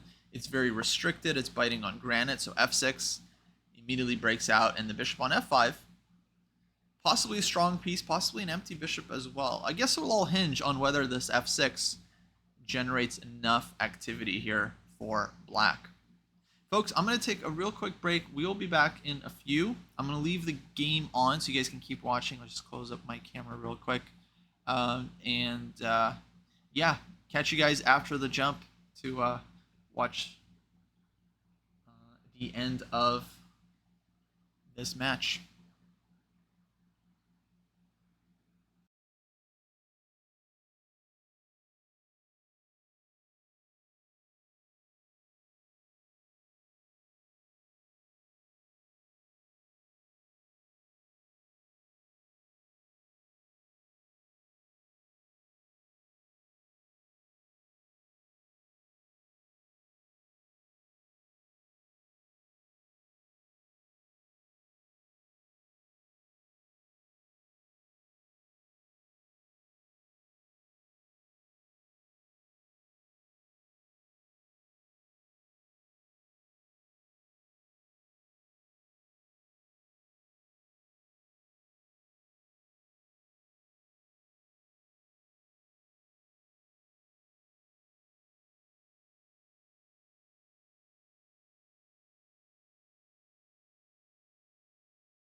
All right, folks, welcome back.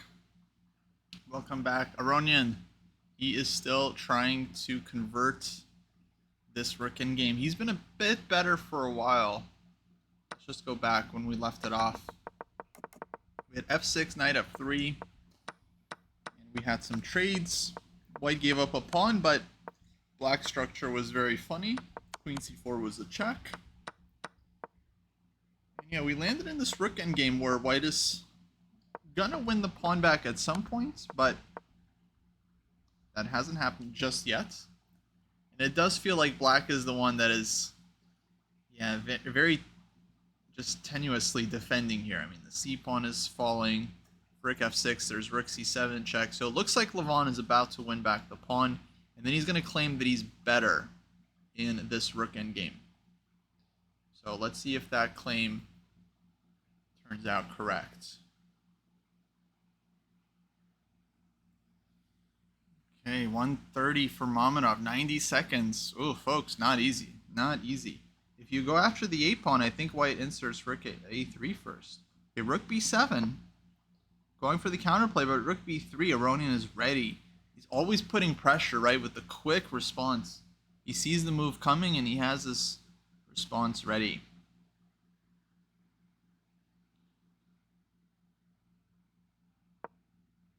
So rook back to f7.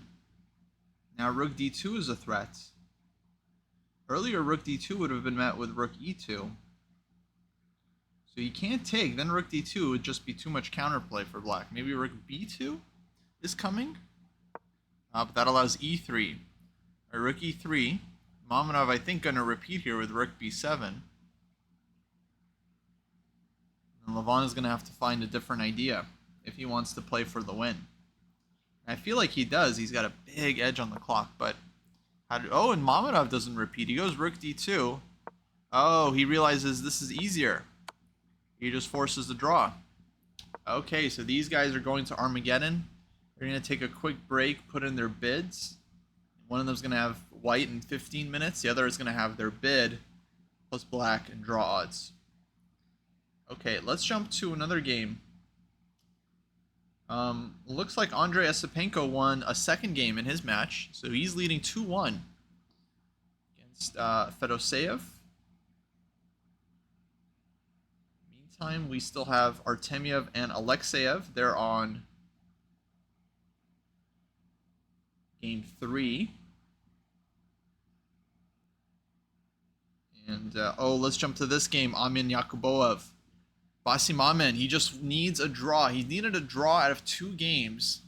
But he lost game 3 with black, a game that it felt like he had in his pocket. Now he needs to just not lose this game as white. Yakuboev in a must-win situation to force the Armageddon. Let's keep an eye on this one, but then we definitely want to watch the Aronian Mamonov Armageddon when that starts, because that's going to be vicious. I mean, someone's going to have to win there.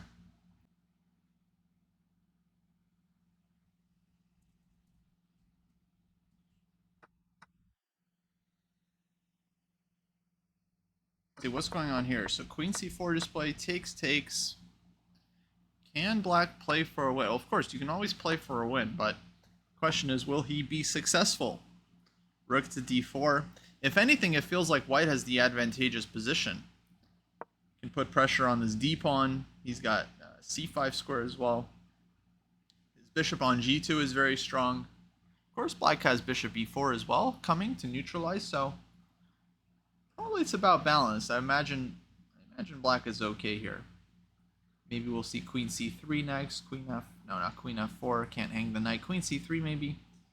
Feels like a move. Solidifying everything.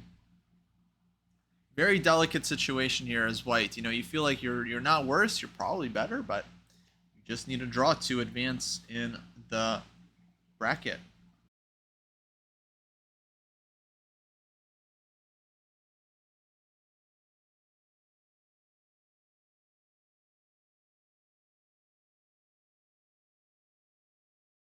Rook e4.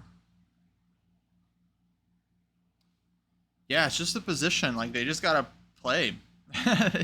They just got to play both sides trying to improve their pieces here. Now black is threatening the rook on d4. Can't go rook d1. Bishop h5 is a problem. So yeah, I feel like the queen here needs to shift over. I like this bishop f1 move, kind of getting out of the way of any bishop e4. Maybe he's going to plant the bishop on b5. Okay, there goes the queen to c3. How is Yakubov going to try to win? He has to win. He has to win. He's down a point.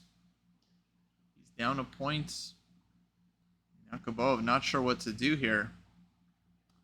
He's just not sure because the rook is tied down to the a-pawn and white's just not moving. He doesn't really want to trade, bring white's knight into d4. White's solid. Rook d1, bishop g2 coming. Yeah, Amin is playing this very tough. Yeah, he's not finding a move. I'm not seeing a move for him either. I mean, it's just hard position. I think you gotta just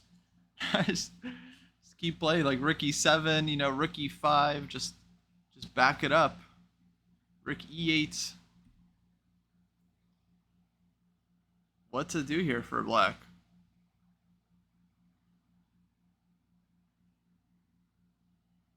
Yeah, he's really not sure either. He's really going into the tank. Under 1 minute now for Yakubov. Very dangerous situation. 3 minutes for Basim. He got the 3-second increment, but still, that's a huge time discrepancy. Yeah, bishop f5. Yeah, you just have to play something. Finally. There he goes.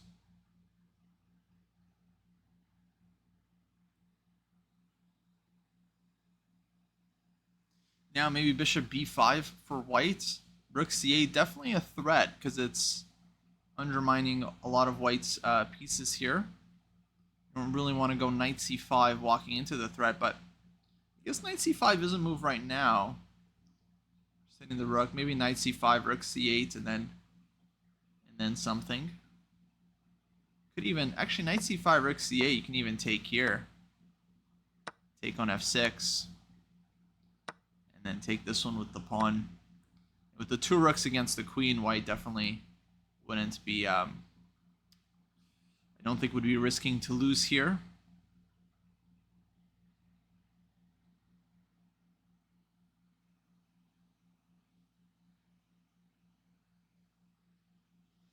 So what to do for black? Or for white? Another option is bishop d3 as well, maybe. Might be possible. No, but this one I think might walk into rook d4. Oh, who's walking into what? Rook d4, rook d4, rook c8. White takes that one and announces a checkmate in 2 moves. So bishop d3 maybe, with the idea being if rook c8 to take this one again.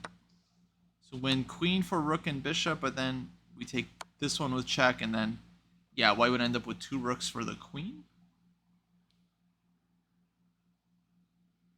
Something like this. Still actually could be very unclear. So, hold on, we're getting some moves. Bishop f5, knight c5.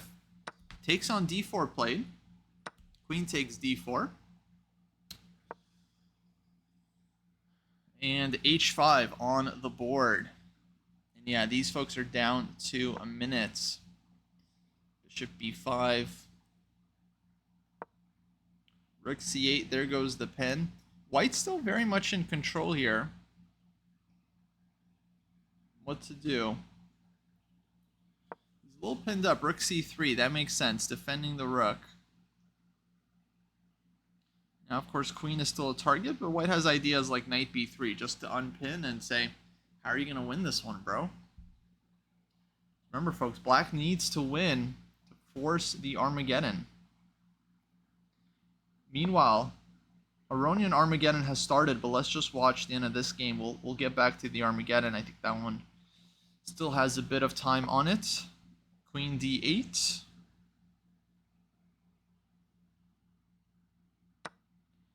Trades rooks. Yeah, feeling very, very solid for Basim here if he can just keep his cool. Maybe knight d2. look to trade those knights. The more pieces that come off, yeah, the harder it is for black to drum anything up, right? There's knight d2. I think he maybe just goes back. No, he trades. Okay, pushes d4, but ooh, yeah, this seems really tough for black to generate anything. I think he's going to need a miracle. White here is just very solid. Can put the queen back on d2, push a5, a6. It's going to be really hard for black to do anything, especially with white's a-pawn, just very serious distraction. All right, there's still some chances. You know, queen can come to d5, bishop h3. There's some chances here for black. If you're given 3 moves in a row, you can deliver a checkmate. Or worse, win white's queen. So, let's see.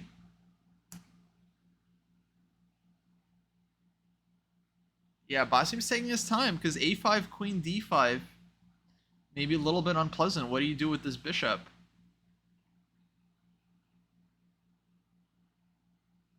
So I don't think... Okay, he pushes it. Queen d5.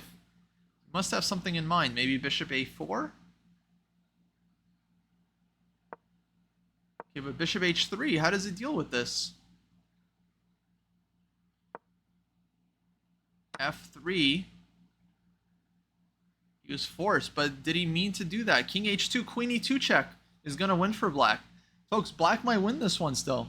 He's up a pawn. White's king is super weak, and he's got this killer idea. Bishop e6, bishop d5. Oh, and king h2 played. And that's it. That's it. Black is winning this one. White is just not in time. Yakubov. Oh, man. Snatches a victory from the jaws of defeat. Okay, we got to jump to Aronian Mamadov, but these guys are going to be playing their Armageddon. Yakubov does the unthinkable, wins 2 games back-to-back to tie up the match.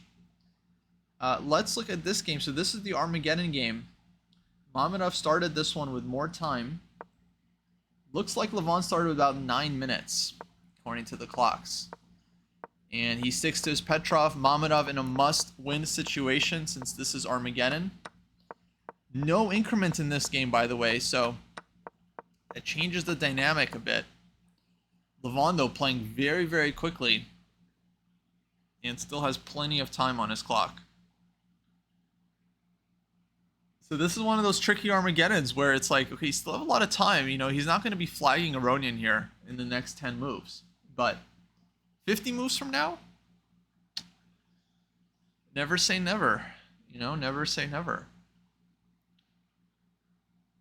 So what's the approach here? White has the 2 bishops. White has some play on the king side. And he pushes f4.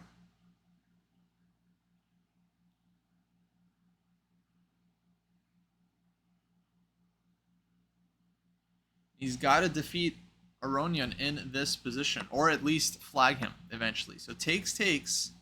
Levon reacting quickly. White's pawns do look kind of menacing here. I mean, he's got e5, he's got f5. A lot of pawn breaks in the position. And if White's light square bishop opens up against Black's king, that could be devastating.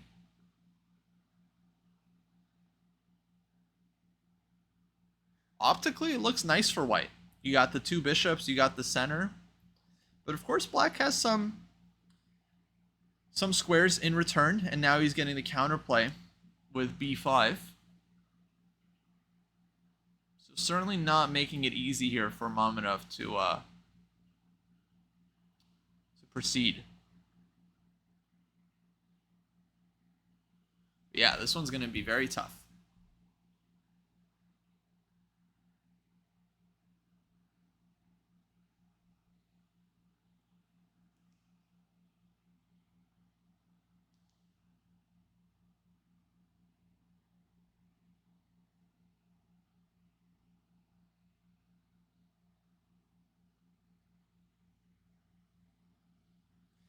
How to proceed from White.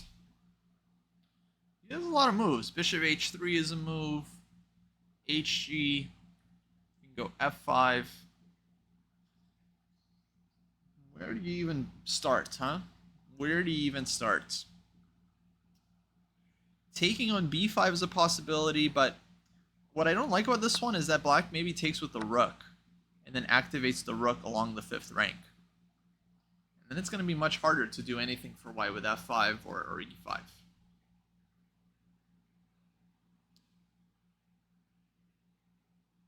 Still, I do wonder what's happening on just immediate f5. Maybe knight goes to g5, huh? I think black would try to block it up.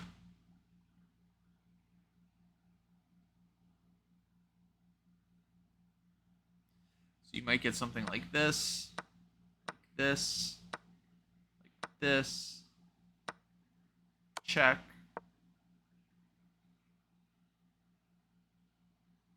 And then where's the follow-up for white?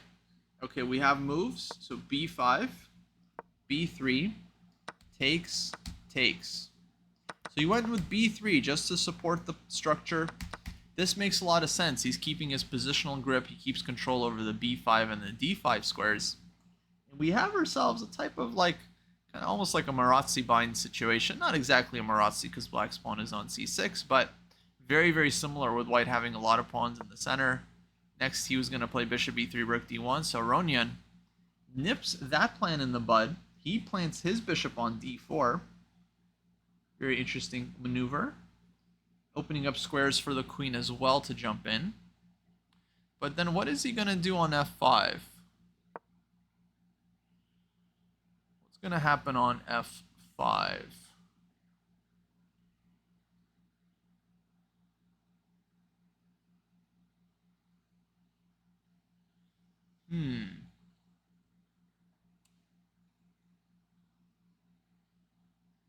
Because this looks like black's king is opening up.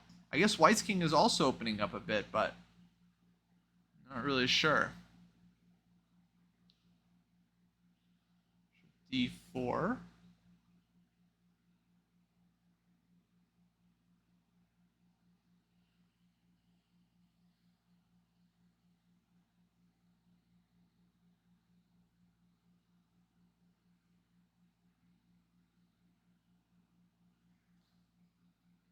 Five minutes for Aronian. No increment, so once that clock starts ticking down, it gets very, very difficult. Really tough to play these positions.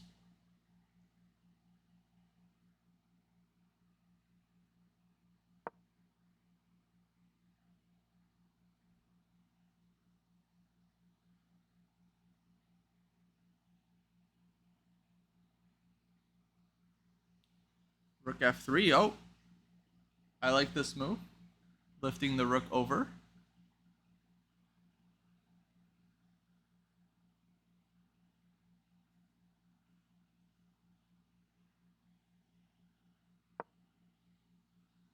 Queen f6.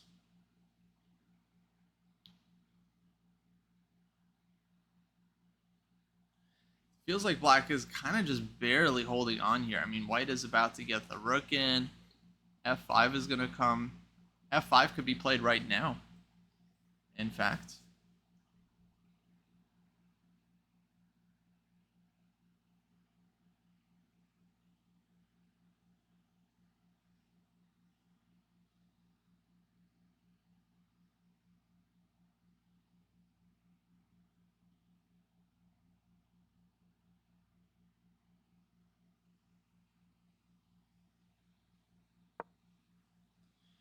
Yeah, I don't see why not. f5.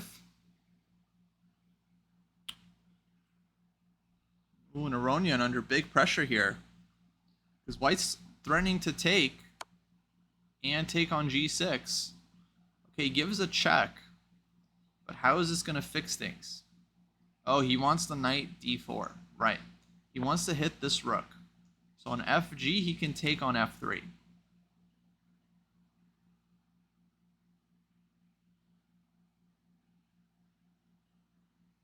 But there's bishop g5.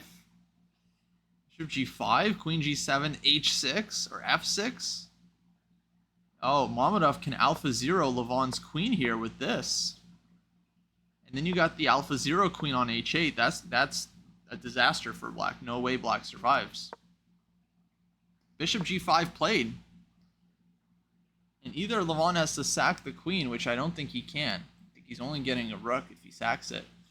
It's not going to be enough. Or he plays queen h8 immediately. But now rook h3. Oh no, this is devastating. I think Mamedov has found a winning attack here. Now hg is coming. He's got f6 ideas, h6 ideas. Maybe queen g7 right now is only move, but then rook f1. The second rook comes in, f6 is coming. And this just looks devastating for black. Just rook f1 here, I think. You can play h6 as well to shut the queen in, but I think white wants to keep the option of opening up the h-file, so I'm really expecting rook f1 to threaten f6. Of course, on rook f1, then black has a chance. Maybe f6 or even gh. Maybe black has a way to break out, but it's looking very scary here for black.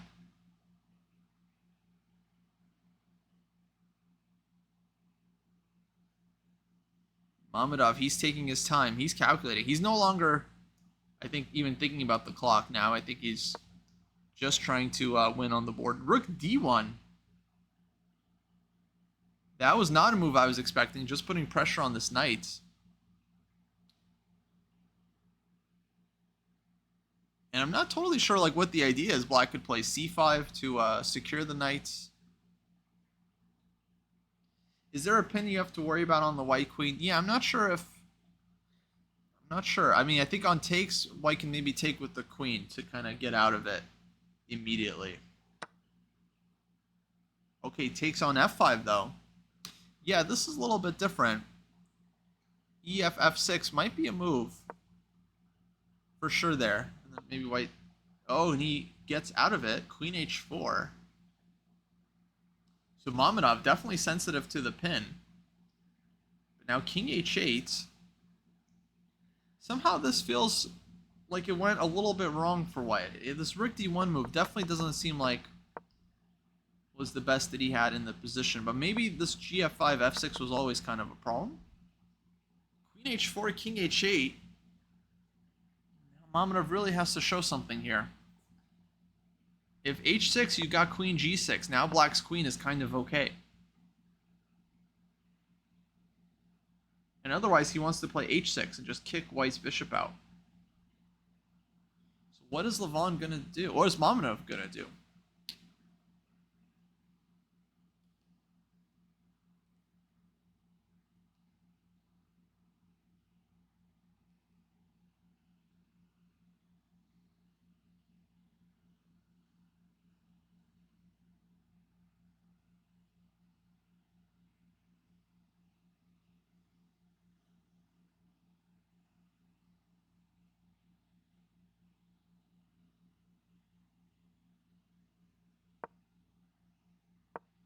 h6, queen g6.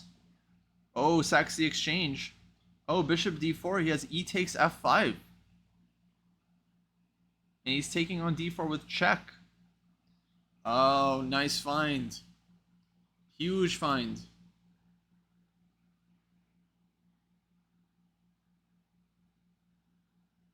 This might be game over. That's a very big piece. If f6, there's bishop e3 back. And minimum white is getting 2 bishops for the rook. In this kind of middle game, it'd be absolutely devastating for black. Oh, very nice spot by Mamedov here. With h6 and rook takes d4. So rook g8, last ditch effort by Aronian, but rook g3. f6. Oh, he's pushing. He's trying hard.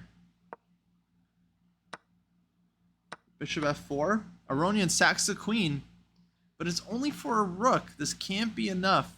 He's just trying to play on the dark squares. Very much Hail Mary attempt by Levon here.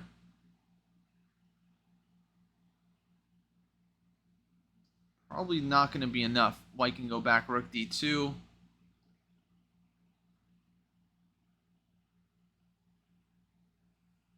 But still, he's going to have to break through here after f4.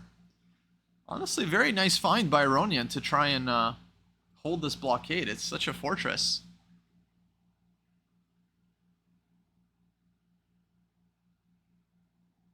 Yeah, huge attempt here, actually. Mamedov is thinking about it, because, like, how are you supposed to win here? After rook d2, f4, rook coming to g8. Definitely not so easy. You got like f3 ideas. Maybe black starts playing. You know, there's some mates. There's some mate. Man, this queen needs some way to get in. Oh, rook d6 actually. Okay, takes on f5. Rook d6 was an interesting move as well. Rook d. I wonder why he didn't try this one. I'm not sure exactly, because that would be, that's a winning position. Takes and takes. But he starts with ef, rook g8, and rook e4. Rook e4. Oh, what a move! Allowing rook takes g2, rook takes e5. Now check king h2. Levon can at least get the rook endgame here with rook g2, king h3, rook h1, rook takes h4, but then there's rook e8 mate at the end. So that's not a rook endgame, that's a checkmate. Okay, check, king comes up to h3. Check on g3. Wait, what's happening here? We're getting some king and pawn endgame.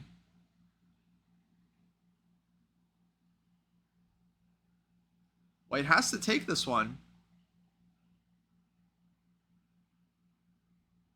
Aronian might have swindled this, guys. Holy smokes. Rook e4. Mamadov allowed all this, thinking he's winning. But now, rook g3, going for the king and pawn endgame. Does White have anything here? I don't know that they do. He has to try to promote, but a4, c5. c5 is coming next for black, and then the king is walking in. Holy smokes, Aronian might have saved it. And he has enough time. He has enough time to hold it. He's got 2 minutes on the clock, no increment, but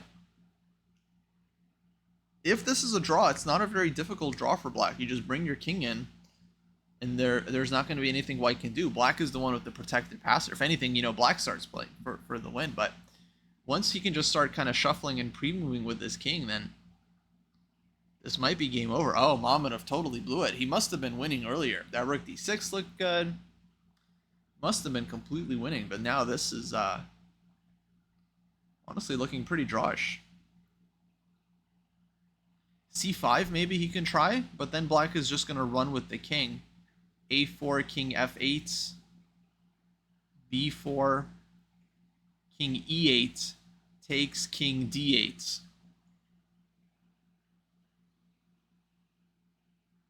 And he's just in time here. He's just in time.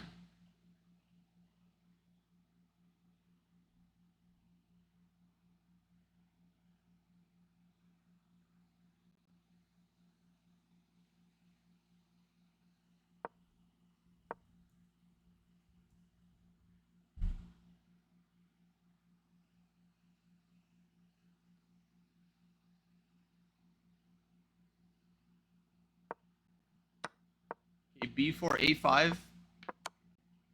Oh, he found a try. He found a try. a4, king g8. He managed to break through. Now we're in this queen endgame.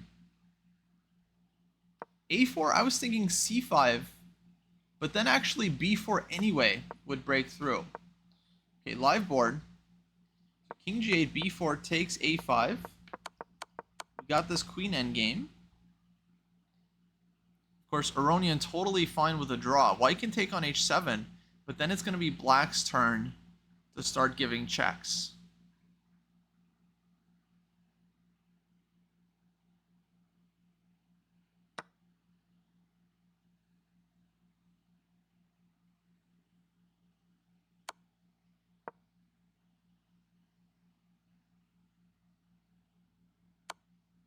Okay, but now can white's king advance? No, queen h2. I think this is just an immediate perpetual. I mean, he had to take on h7. There was no other try, but that's it. Levon is going to manage to save this one, hold the Armageddon, and advance to the next round in the winner's bracket. Holy smokes, what a dramatic finish. I mean, must have been winning for Mamadov around here. I'm just going to check with the almighty comp. And yeah, of course it is. He had to play just a simple rook to d2, which he saw, but he was trying to win the game with this one. And yeah, didn't realize this king and pawn endgame was holding. I was curious about this one as well. Oh, rook d6, rook g4 would have been the response. Whoops. Wow. So Levon advances. I think we have another Armageddon going on between Basim Amin and Yakubov. There we go. Now this match has been crazy, folks. Amin was up 2-0. It was over. And Yakubov bounced back, won 2 games. And now they're in this Armageddon game, which looks absolutely insane. Came from a King's Indian. Looks like Black only gave up 2.5 minutes for the draw odds. And we got this very sharp and theoretical line. Amin, of course, being a huge King's Indian specialist. Wow, EF5, Knight F4. What a sack. What a sack. Looking to just open up all the diagonals and lines in the position. Fascinating stuff. Takes. Knight G2 check. Takes here. E4. We're just going to get to the live position here. Rook C1 takes. Takes on H7. King H8. Rook C2. And this is the live board. White is up 2 pawns, but the king is on D2. The dark squares are on fire. And Black's pieces are infiltrating. I mean, Black is the one with draws, but it looks like a completely devastating position here. Like, it feels like White is about to collapse. I mean, the immediate threat is Rook takes C3, followed by eventually picking everything up and taking on E2 with an extra piece. So this is looking very, very tough for White. If Knight comes back to D1, there's Bishop B5 in the position. Queen D4 check is another idea. And this is looking brutal.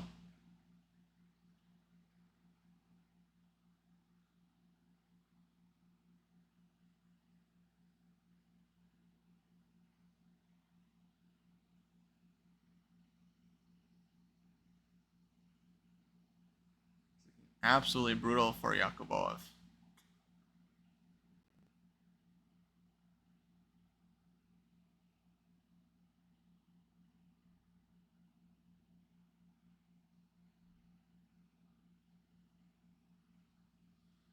And he started with 2.5 extra minutes, I believe. But he spent all this time because the position has just been wild, very messy.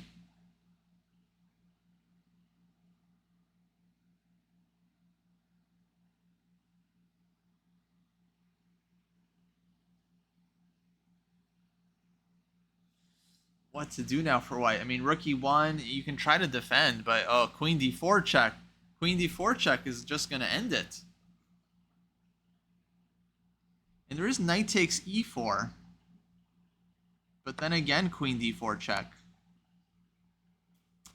Queen D3 takes. Have to take with the king. Knight takes B4. And this one is falling. So Amin finally going back to his ways of the first 2 games, where he kind of dominated 2-0. And yeah, looking very, very likely to win this Armageddon and advance as well.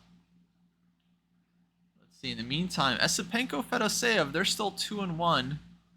For some reason, they haven't started their 4th game. Not sure why. Feel like they've been on 2-1 for a while. And Alexeyev, Artemyev. Artemyev managed to win a game. So he's 2-1. And they're playing their game 4 in their match. So Alexeyev is going to have to try and win on demand there in order to bounce back. Pooh Bear, I'm doing good. I'm here down in Los Angeles for a bit. Going to be playing a tournament this weekend. Also covering the this event here for the next couple days. Doing a bit of streaming. So Knight takes E4 play, Queen D4. Yakubova finds King E1. Okay, but minimum black can take on e2, take on e4. He's got 2 pieces for the rook. He can also just take on e4 immediately, as this rook is hanging.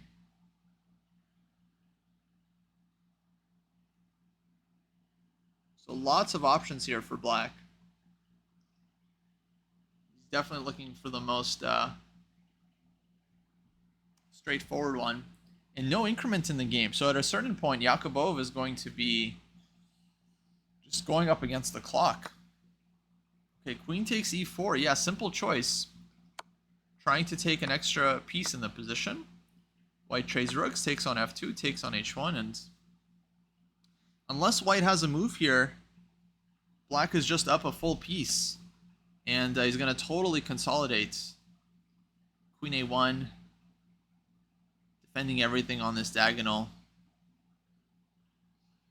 It feels like Yakubov maybe can fight on a little bit, but it does seem like with accurate play, black should be all right. Queen c4, there's bishop d7. Just kind of covering everything. Yeah, we're on the squad stream. Well, you're watching the official coverage of Division 2, the Julius Baer Generation Cup Champions Chess Tour, live on Chess Dojo, brought to you by Chess Dojo Live and Chess Dojo Twitch and all official dojo conglomerates. All right, Queen a4, threatening a check on e8, but Knight c7, black covers this one. And yeah, that would have been a pretty devastating check because bishop can come in to d3 as well. So I'm in here playing it very, very safe as needed. Falk with the sub, thank you so much. And now next move for black, I think you got to bring the queen back. Okay, queen h2 check. He wants to give a check first, then he's going to take on h3. No, wait. Knight on c7 is hanging. Okay, a lot of tactics going on. King f3.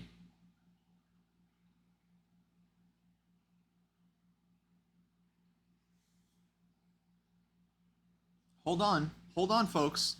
Black's pieces are hanging. This is not that easy. Can you go queen h1? Can you try to force a draw?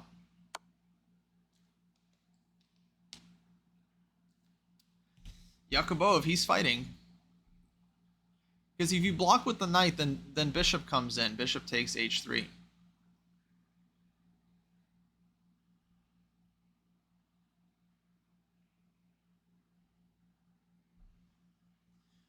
Queen h2, only 80 seconds here left for Yakubov, a minute 20. There's no increment, so he has to find a way to keep the game going and not flag at the same time.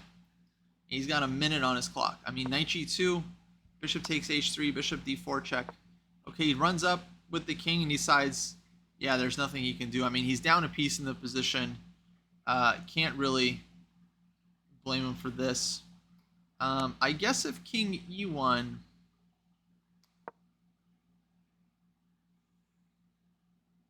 probably takes on g3 and maybe like bishop h6. Black should be all right. And yeah, game drawn, which means Amin wins the match, advances to the next stage in the bracket. And yeah, there was no way for white to play on there without just accepting losing position. So well done by Amin there. He advances. Yakubo is going to go down to the loser's bracket, but he'll still get a second chance. Let's jump to Artemiev against Alexeyev. Artemiev is leading this match by a point. So Alexeyev is in a must-win situation here in this game. 10 minutes on the clock for white against 3 minutes for Artemiev.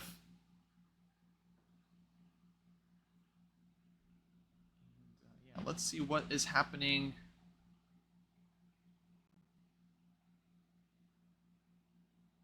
Fedoseyev and Esipenko.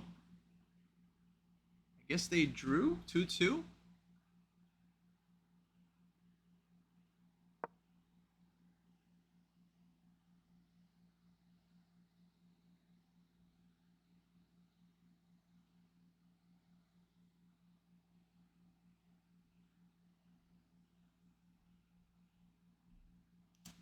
All right, folks, I'm going to take a real quick break. I'll leave the game on, and we'll be back in just a few minutes. See you guys after the jump.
All right, folks, let's jump back in.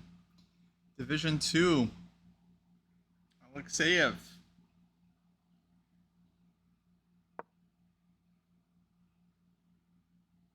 He's in a must-win game here. He's got a huge edge on the clock. 5 minutes. He has 10 seconds for Artemiev to try to hold this position. Nothing wrong at all with Black's position. It's just he doesn't really have a lot of time to make moves. So at a certain point, things are going to get tricky, and White might get a chance here. Let's see. Is there another game?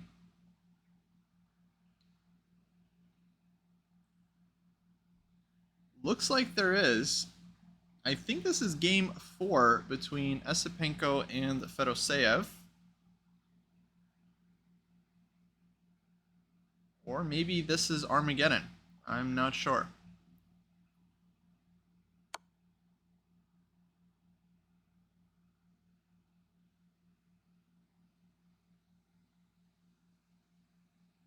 I think this is Armageddon. Let me check with the folks.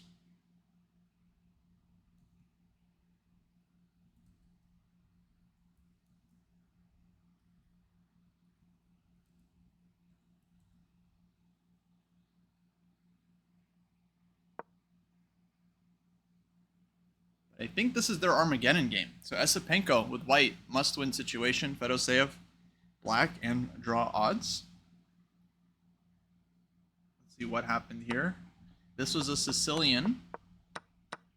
Bishop b5, check, knight d7. Interesting idea here. Takes on d7.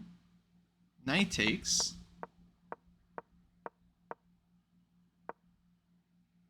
Esipenko goes for the attack. Now b5. Fedoseev with the counterplay. Bishop h6. g6. Takes. Queen b6 check. King h1. Queen b5. Queen takes e5. Now queen takes d5 on the board. Things looking very equal here, especially after queen takes d5, going for the endgame. Can't imagine White really has a lot here, but he's going to still try.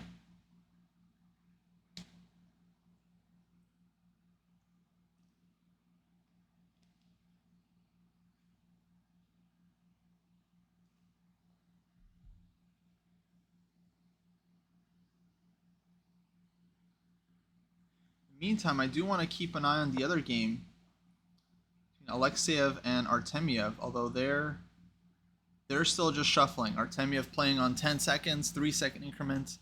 Alexeyev is going to try to flag him somewhere. But in the meantime, what can Esipenko do in this game? If I understand correctly, they're in Armageddon here. And Esipenko is a must-win situation. So, not going to be easy. Okay, knight a5. He's angling for something. So knight c6, something.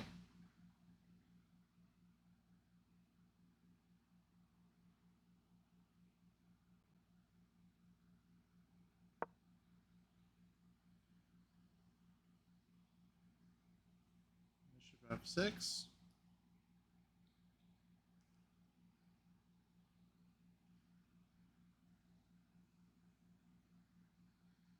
Seems like Black is totally fine. You don't even have any rook f6 ideas because of rook e1 check and mates. So knight c4 brings the knight back. Maybe this 2-on-1, 2 versus 1 on the queen side, the only thing White can one day hope for. Some b3 or something, but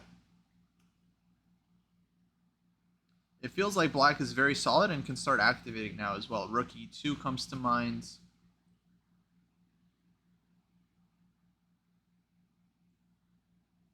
And Fedoseev here, tons and tons of time on the clock. So I feel like he is all right.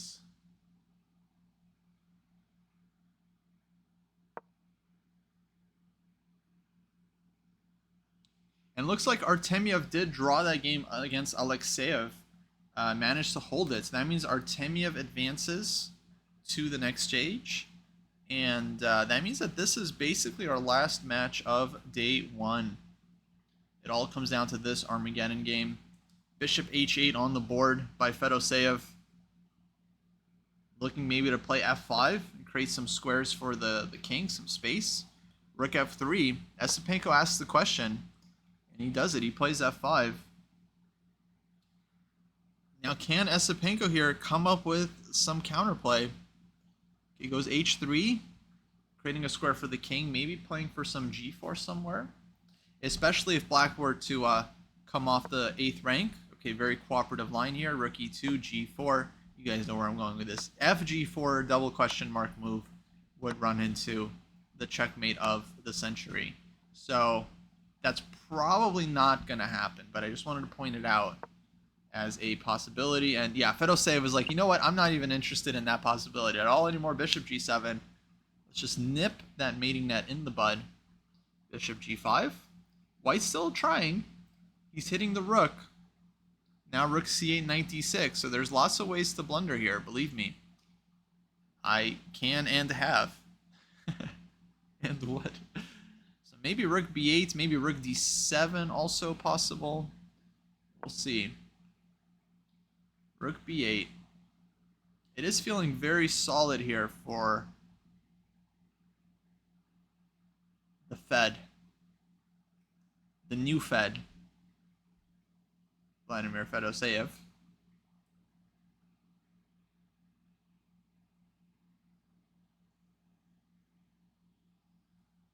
And I'm not seeing what white could do here.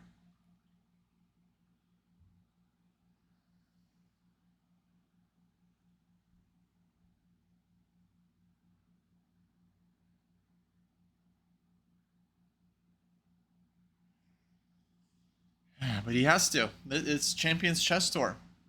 Division 1 qualification on the line. If you lose this first match, it's very tough. You got to go through the whole loser's bracket. So this is a really critical game, of course, for both players. Knight b6. Fedoseev looking to trade the knights.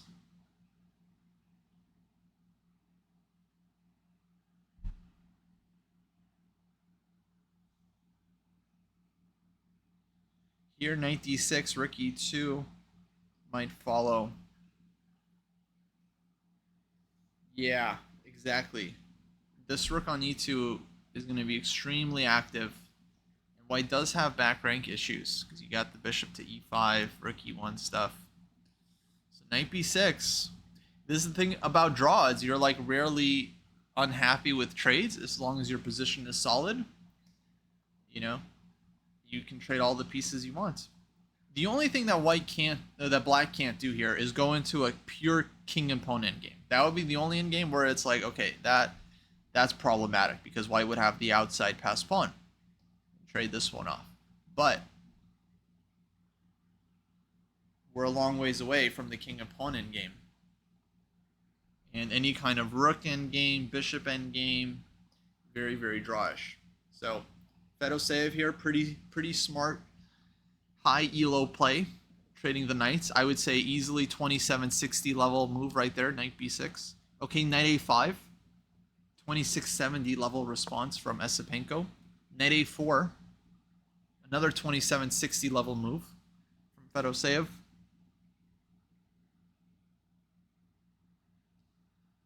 Both these guys got their knights on the rim, but black's knight is attacking the b pawn.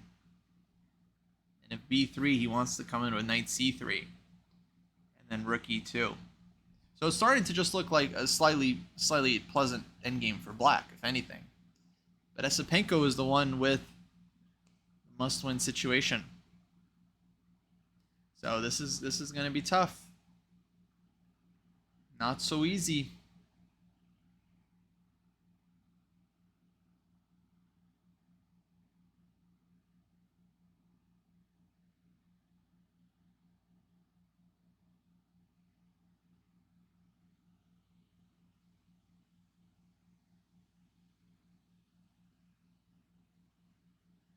What to do here for white? Okay, Knight c6, he offers the pawn. But now rook takes b2. What's the trick? What's the trick? Not seeing the trick, and black is ready to just take, pile up on the second, h6 somewhere. Yeah, very little counterplay here for white.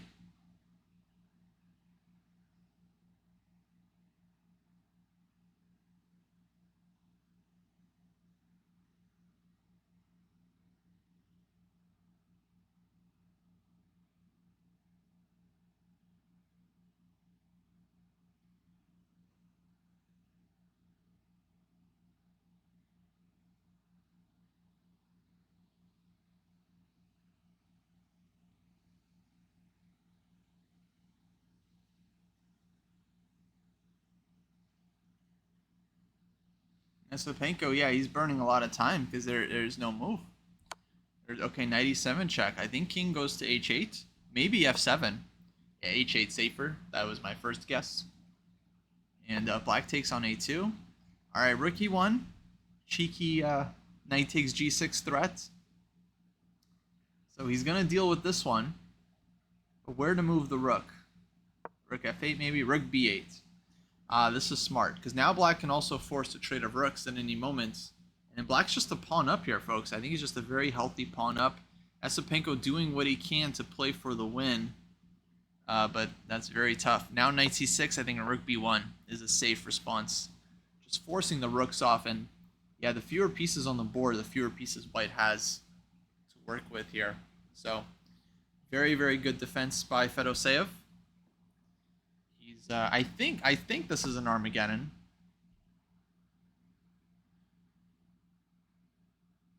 Yeah, this is their Armageddon. This is their final game. Esipenko g4. He's trying, guys. He's really trying, but there's just only so much you can do. I mean, now at this point, I feel like if black plays a mathematically perfect game, just nothing you can do. Rook b2 check. He can even start offering the repetition. The only danger is, okay, maybe there's some sneaky back rank threat, but as long as black can avoid getting the king mated, I think he's going to survive this one.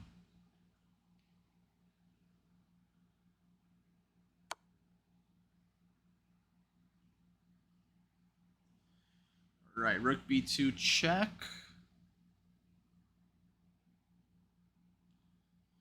See where white's king goes. Hola, John. How are you?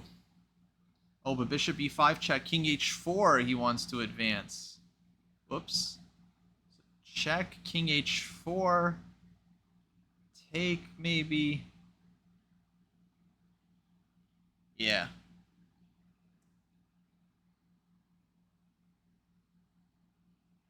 Feels like should still be fine for black. I think he just wants to be extra careful here and make sure he doesn't blunder into a mate. But bishop e5 followed by like just getting the king out. He can even take right away.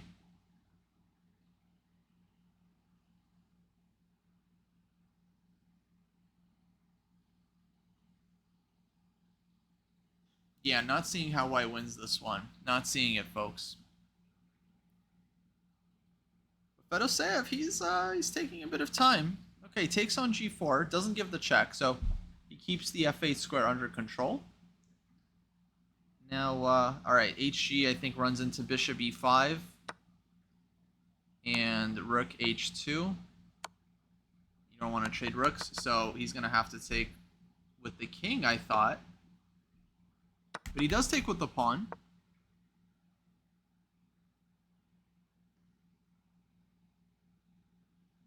And then knight c5. Why didn't he go bishop e5 check? And rook h2. I have no idea. I have no idea. This looked like game over to me. Like he forces the rooks off. I feel like I'm blundering something.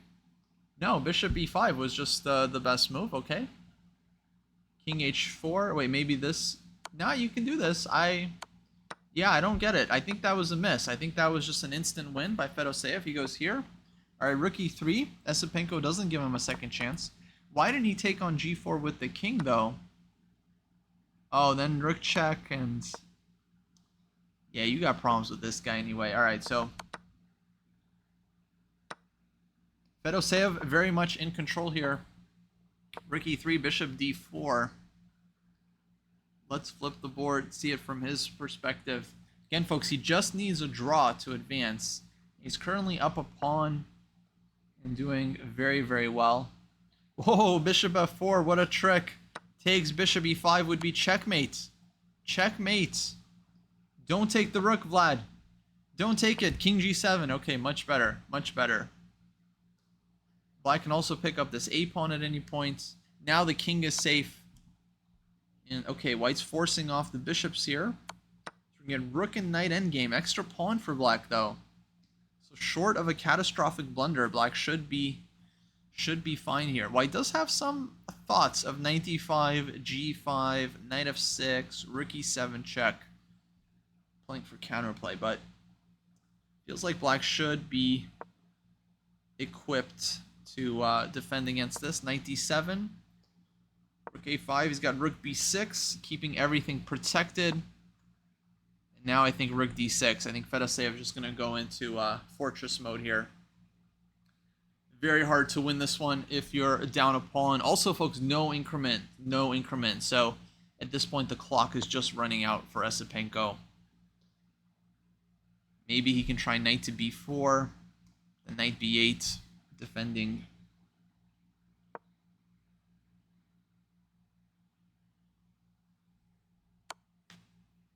Interesting moment. He could have played rook b5 there, training the rooks earlier, but I think he didn't want to allow the knight endgame where white might win back the pawn. Probably, yeah, probably a complete draw, but no reason to give the pawn back if you don't have to.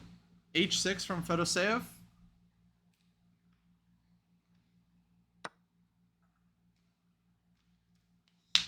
Wait, what's happening? He's given back the pawn. Knight c7. He moved the rook, so he didn't... of course, knight e8 was a big threat. Oh, so he didn't have a chance to keep the pawn defended. So check, h6, takes g5.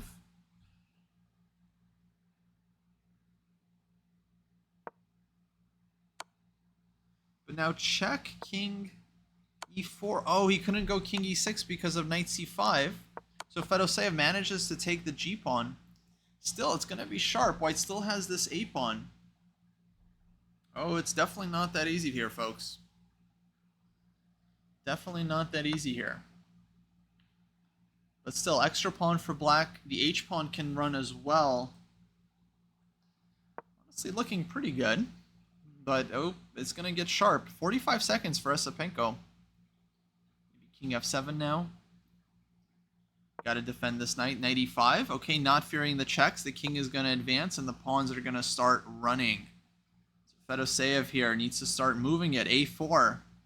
Esipenko is going. He wants to promote his a-pawn. He's still playing for the win.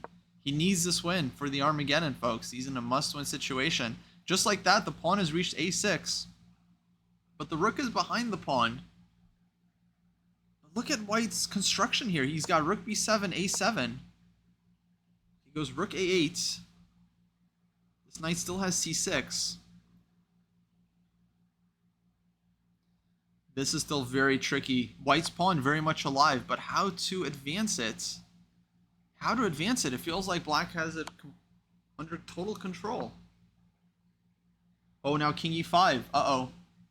Fedoseev's king is now walking towards this a-pawn. And if black picks up this last pawn for white, it's over. 25 seconds also for Esipenko. King f4 now.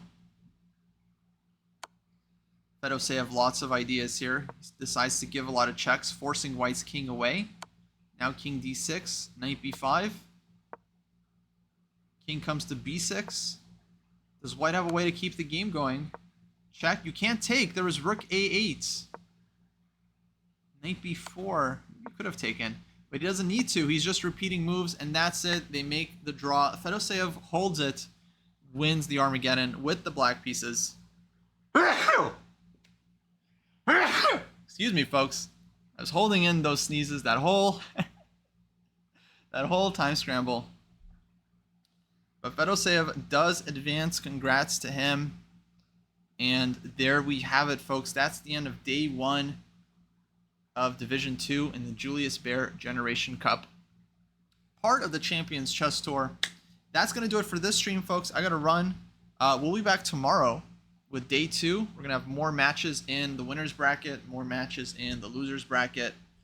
Real quick, just to review the lineups we're going to get for tomorrow. We're going to have Nepo against Fedoseev, Suleimanli against Amin, Fresnay Artemiev, and Aronian, who won absolute miracle Armageddon against Sarana. So some huge matchups tomorrow, folks. That's going to be fun. This was a lot of fun. Thanks for tuning in. I got to bounce, but like I mentioned, I'll see you folks next time. And thanks for following. Thanks for watching the dojo. Catch you guys in a bit. We're gonna raid one of the other squad streams that is happening. Let's see, is Division 3 still a thing? Division 1. We'll raid one of them. I'll catch you guys tomorrow. Take care.